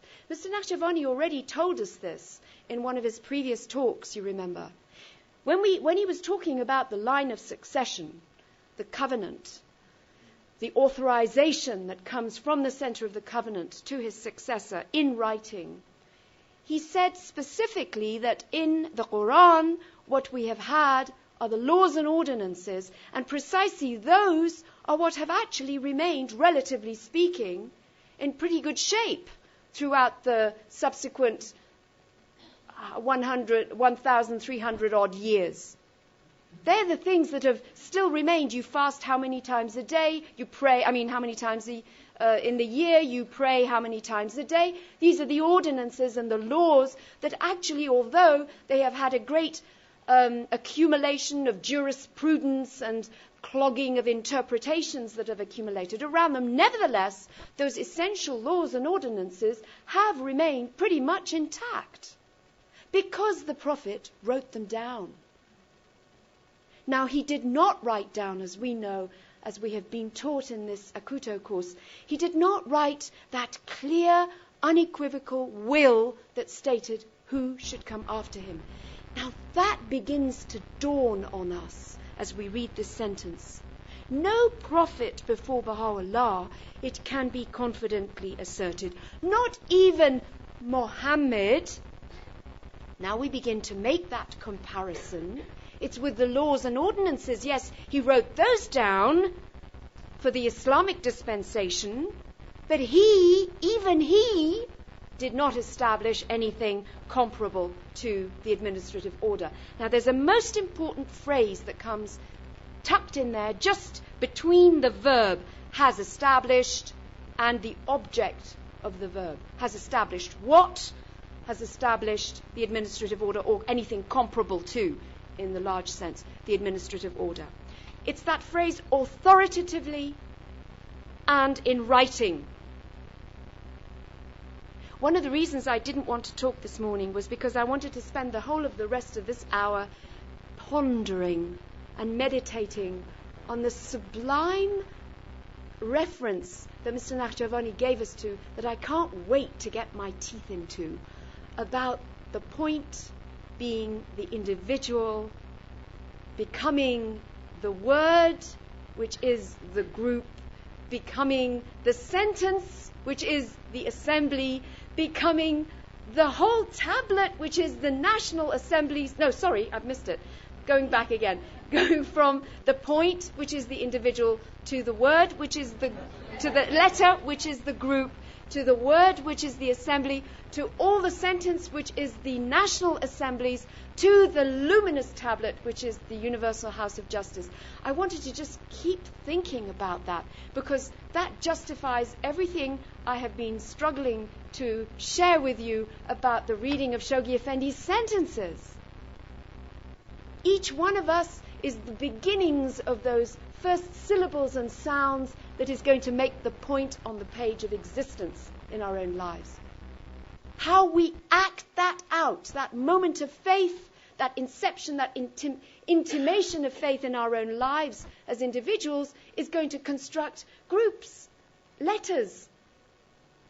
With more effort, we're going to build our assemblies and so on and so on. It just was such a powerful idea and such a thrilling piece of writing. I want to see it in front of me. I want to study it. I want to ponder it. But in this very sentence that we have, we can begin to use the same technique. Take a look at that word, those words, authoritatively and in writing. why does Shoghi Effendi actually put it down there? In writing, he writes in writing. He writes the word in writing. That's quite something. He forces us to think about writing even as he is writing. I want you to circle the word authoritatively, because just after, when we get to the administrative order, the next clause which he gives us, which the authorized interpreter of Baha'u'llah's teachings has instituted, you say, hey, wait a minute, that rings a bell. Authoritatively, authorized, ding ding. Before I get back to that, let's just push on a little bit, because as soon as we get there, he gives us a useful comma, right? And we begin to now think a little bit more about the order. An administrative order, which, he defines it in this clause, it's that particular administrative order, in case we got it confused with any other administrative order in this dispensation, which the authorized. That's no joke, actually. There could actually conceivably be people who could rear their ugly heads and start questioning and saying there could be another version of the administrative order. Bear that in mind. This is one of the reasons why we've come to Acuto, to be absolutely sure about which administrative order it is that we are defending. Let us never be confused that the administrative order that we are asking ourselves about and learning about and pondering about and discovering how to defend is that particular administrative order, the one, the unique one, authorized by the interpreter of Baha'u'llah's teachings. And who was that capital I interpreter? Abdul-Baha. We know that. He is the interpreter of Baha'u'llah's teachings. He has instituted that administrative order in his will and testament. But before we get into who he was, that's also part of the ambiguity and the difficulty of this sentence. Let's just push on for a minute. We've been given one clause about the administrative order. It is that particular one which the authorized interpreter of Baha'u'llah's teachings has instituted. And then, just in case we get it confused, he gives us another, much more complex clause. An order which, he's going to tell us more about it, an order which, by virtue of the administrative principles which its author, that word again, which its author has formulated. Now, there are other phrases that are going to come into that big clause. I won't push on into them just yet. I want you to circle authoritative, authorized, and author. I want us to think a little bit about those three words. In the context of this poster in front here, Shoghi Effendi, author of teaching plans. Same word. What does this author mean? What does it mean when he uses the word authorized? What does authoritative mean? Now, on the most superficial level, the word author, without a capital A, refers to a person who's written a book, at least in the English language, in the most superficial, limited sense of the word. Now, we already know that in Acuto we've gone beyond the superficial meanings of the words. We've got an author of plans. Now, of course, we also know, because we've read our chronology, that Shoghi Effendi has written a great deal about plans. They've been collected into books, his letters.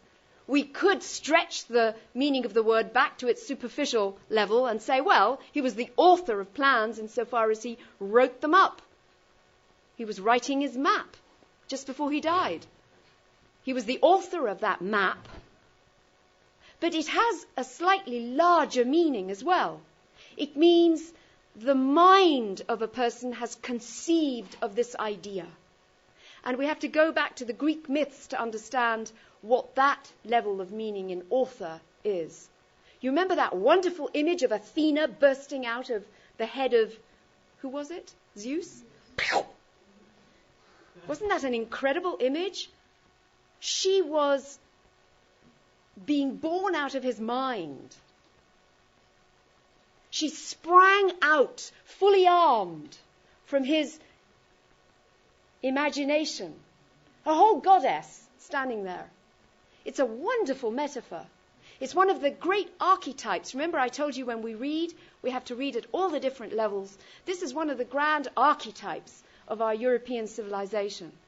Now, in our Baha'i dispensation, we have this idea of authorship in the sense of the one who conceives of an idea being born out of the mind of someone.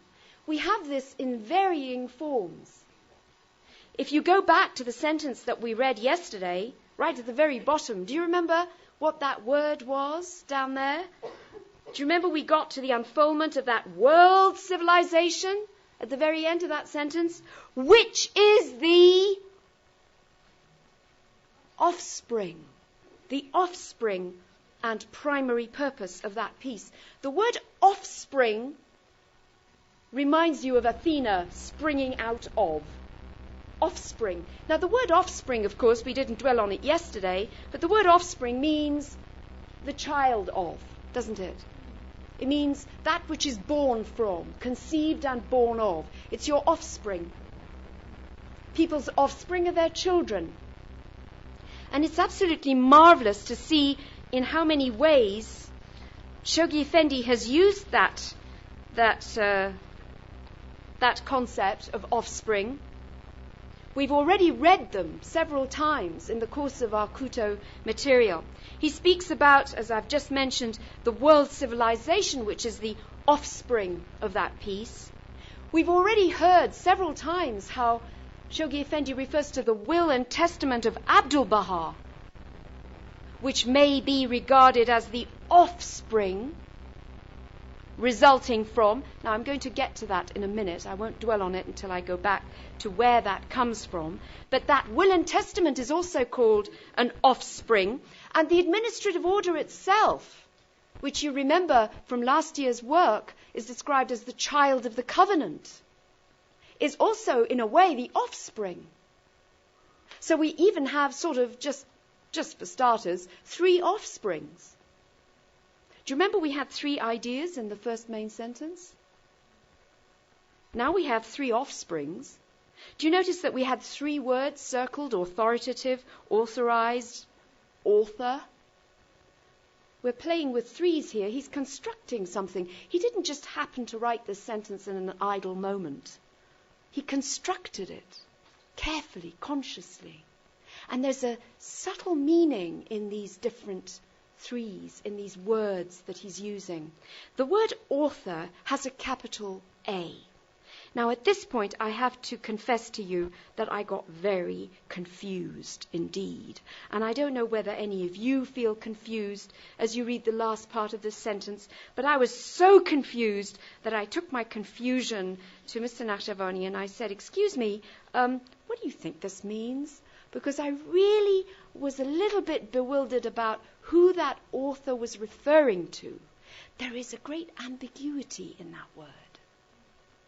Just to help us get totally muddled, I will go back to the very first sentence that I gave you in this week. And if you go back to it, you'll see that there is the word author used there. Such simultaneous processes, do you remember? Of rise and fall, of integration and disintegration, of order and chaos, with their continuous and reciprocal reactions on each other, are but aspects of a greater plan. One and indivisible, whose source, capital S, is God, whose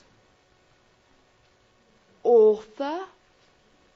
Now here, Shoghi Effendi has used a small a. Why?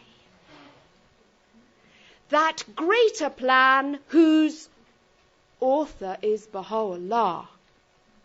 Why does he use a small a for the greater plan? Now, do you remember those lines? Do you remember that chess game? Does every great manifestation of God bring us a game? They are each authors of a game which includes the major and minor plans. These greater plans, and beyond them greater still, that we know from last year in Acuto, mysteriously, slowly and resistlessly, God accomplishes his design. The word design, the word game, the word plan. The authorship of one particular plan. Now let's come back to this word, author. And in order to try to understand the distinction between the word author, small a, in relation to that greater plan, and the word author with a capital A in this particular sentence, which is speaking about the administrative order, I would like to just go back and look for the context of this letter. You can see down at the bottom of the page that this comes from God Passes By. God Passes By, take a look at your chronology. God Passes By was completed in 1944. Between 1930, go back up to 1930, 1929, 1930, do you see? You've got 1929 was the Wall Street crash. The Depression begins in the 30s, doesn't it? And right at that time, Shoghi Effendi begins to write those world order letters. He keeps writing them. He keeps writing them. He continues writing them all the way through to 1936. And then, in the meanwhile, he's doing all those other things. Have you had a chance to read this chronology? Have you seen what he managed to do in the years during which we had a collapse of the whole world economy? We had the rising of fascism across Europe. We had the Spanish Civil War. And ultimately, the worst of the wars that we've had in Europe itself, the Second World War erupting right on our doorsteps. During this whole period, Shoghi Effendi has written not only those world order letters, but he's also, and the Baha'i worlds that he's been compiling, but he's also translated the Dawnbreakers. He has also written that immortal dispensation that Mr. Nakhjaváni was referring to, which is part of the world order letters, written in 1934. He has translated the Gleanings. He has translated Prayers and Meditations. He has written the Advent of Divine Justice, which we read that first sentence from, and he has translated the Epistle to the Son of the Wolf. And it is just after that, when the worst atrocities are being committed in Europe, when some of the greatest shames have been brought upon our collective memory on this continent, and yet at the same time, the rise of the beginning of our human rights movement, which is going to grow and grow on that dotted line until it truly becomes an understanding of the oneness of the human race. Shoghi Effendi writes, the promised day has come in 1941. And after that, after 3 years, just 100 years after 1844, which is the declaration of the Bab, at that time of the great first centenary, I don't count the tablets of the divine plan being written on the centenary of the birth of Baha'u'llah, but I'm considering the declaration of Baha'u'llah as that great centenary of the beginning of this revelation, in a sense. Then he gives the world the promise, God Passes By, from which the sentence of today has been taken. I thought it would be interesting for you to consider that God Passes By was given to the Baha'i world 1 year before Hiroshima passed by. Just to think about that.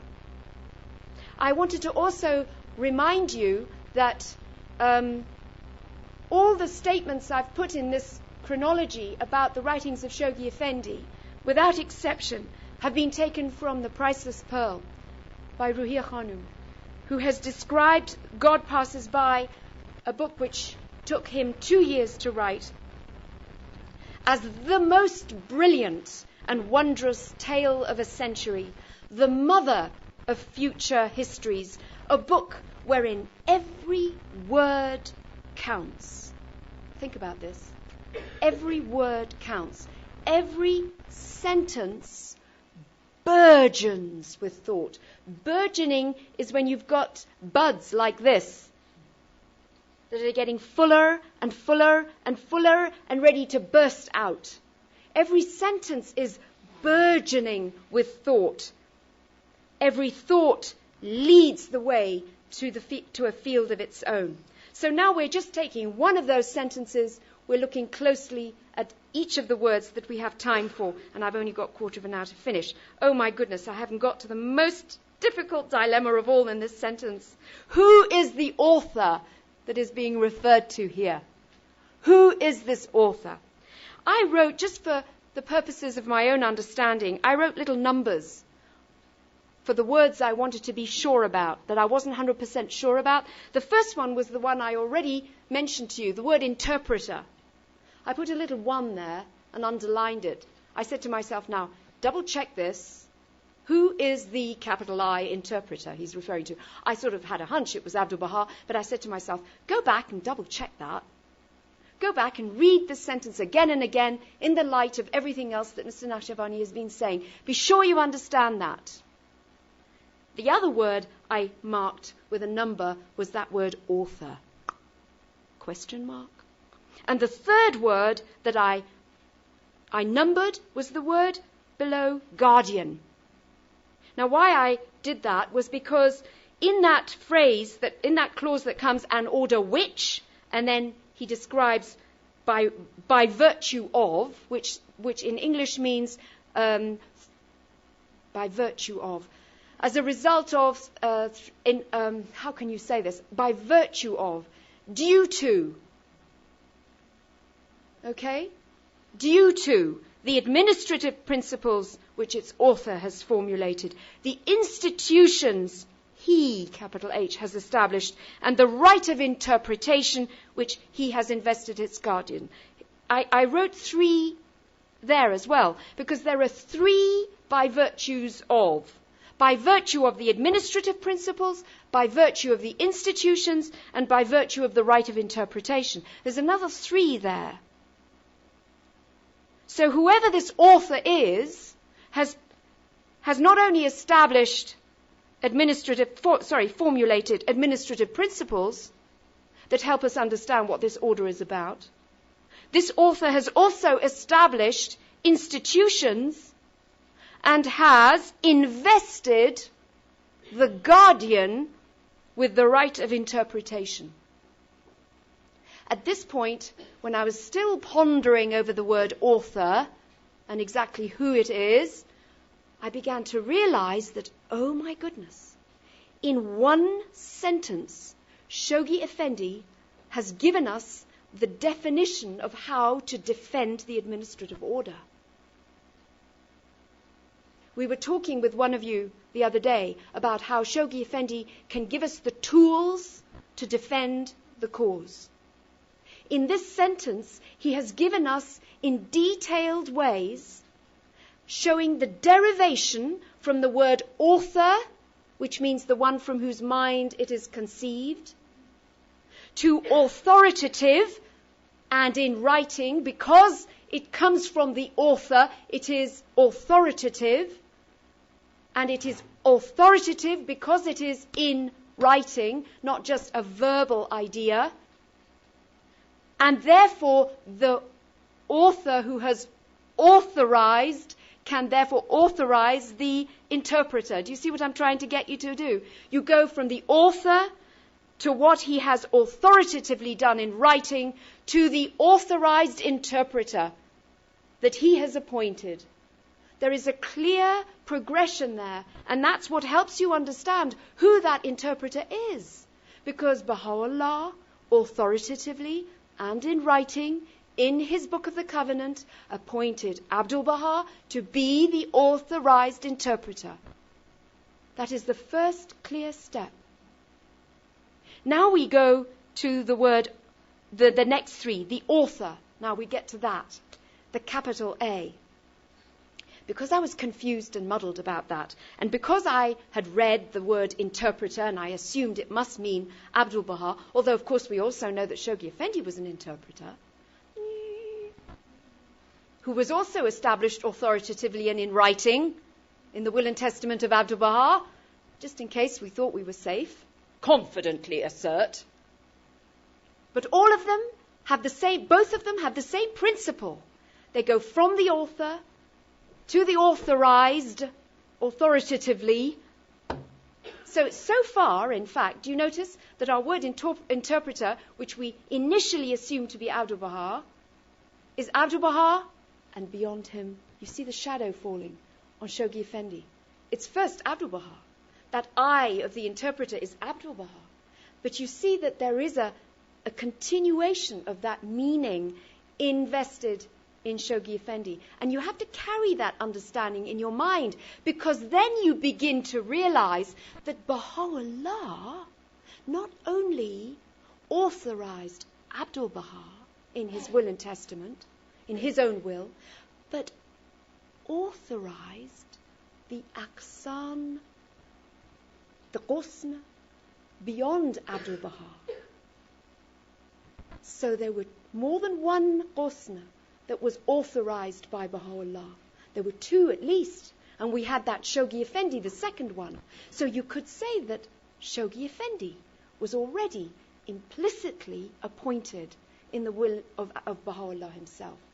You have to realize that the word reverberates beyond Abdul Baha. In this context, obviously, the primary meaning, the forceful meaning here is interpreter, because as we have seen, the line of succession in the faith goes from Baha'u'llah to Abdul Baha to the administrative order. It's the administrative order which we are getting in the will and testament. In that administrative order, as Mr. Nakhjáváni was pointing out, in that will and testament, we have the possibility of a guardianship and without the guardianship. The House of Justice alone, or the House of Justice with the chairman of the guardian, the living member of guardian with it. We have both there. So that line of direct succession comes straight through to the guardian. Now we begin to see that that word author that comes next could very possibly be Baha'u'llah himself. That word author, the administrative principles which its author has formulated, I first thought, well, I suppose that must mean Abdul Baha, because Abdul Baha was the author of, superficial meaning of the word, the will and testament, wasn't he? And it's in the will and testament that we get the implications of what the administrative order are about. But if we look at that capital A, and then we take this sentence and we go back to God passes by, and this is really the great challenge for all of you, because I was only able to scribble it down in my own writing off ocean, because, oh, alas and woe, there is no copy of God Passes By in the Acuto library. We have to have a copy before next year. Surely, if we're going to study the writings of Shoghi Effendi, surely, if we're going to be here to read not only his plans and the authorship of his plans, but his very works, his written works, we must have a copy of God Passes By. And between now and next year, I am absolutely certain that 95 people here, whether they have God Passes By or not, will have acquired it and will have read it, and will certainly have read the context from which the sentence comes on page 326. Please put it down. I have hardly any time to give it to you, but I really must read it. And forgive me that I read it with the speed, because it's a context which needs to be meditated on deeply, because it helps us understand that word author, which it repeats. The context is as follows. The last 23 years of the first Baha'i century. I'm going to thoroughly confuse you now. The first 23 years, Shoghi Effendi says, of the first Baha'i century. Now that is, the last 23 years of the first Baha'i century. Where does that begin? 1921 until, is that right? Until 1944. So this is not something which has been noted down on this. This is yet another template of time which Shoghi Effendi has given us. He just sort of slips it in, just in case you didn't have enough confusions about how to think of time. He gives you another one. 23. The last 23 years of the first Baha'i century may thus be regarded as the initial stage, and that's clear in this chart, of the formative period of the faith. An age, and he gives it a new word now, not just formative, but an age of transition. Let's remember that. An age of transition to be identified with the rise and establishment of the administrative order. Do you see how clearly that's noted down? The rise and establishment of the administrative order upon which the institutions of the future Baha'i world commonwealth must needs be ultimately erected in the golden age that must witness the consummation of the Baha'i dispensation. The Charter, famous word, which was called into being, outlines the features and sets in motion the process of this administrative order. The Charter he's referring to, of course, was what Mr. Nakhjaváni was describing this morning as the will and testament of Abdul Baha in this context. So the Charter outlines and sets in motion the processes of the administrative order is none other than the will and testament of Abdul Baha, his greatest legacy to posterity, the brightest emanation of his mind, and the mightiest instrument forged to ensure the continuity of the three ages which constitute the component parts of his father's dispensation: heroic, formative, and golden. That extraordinary charter which is going to carry us right through to the golden age.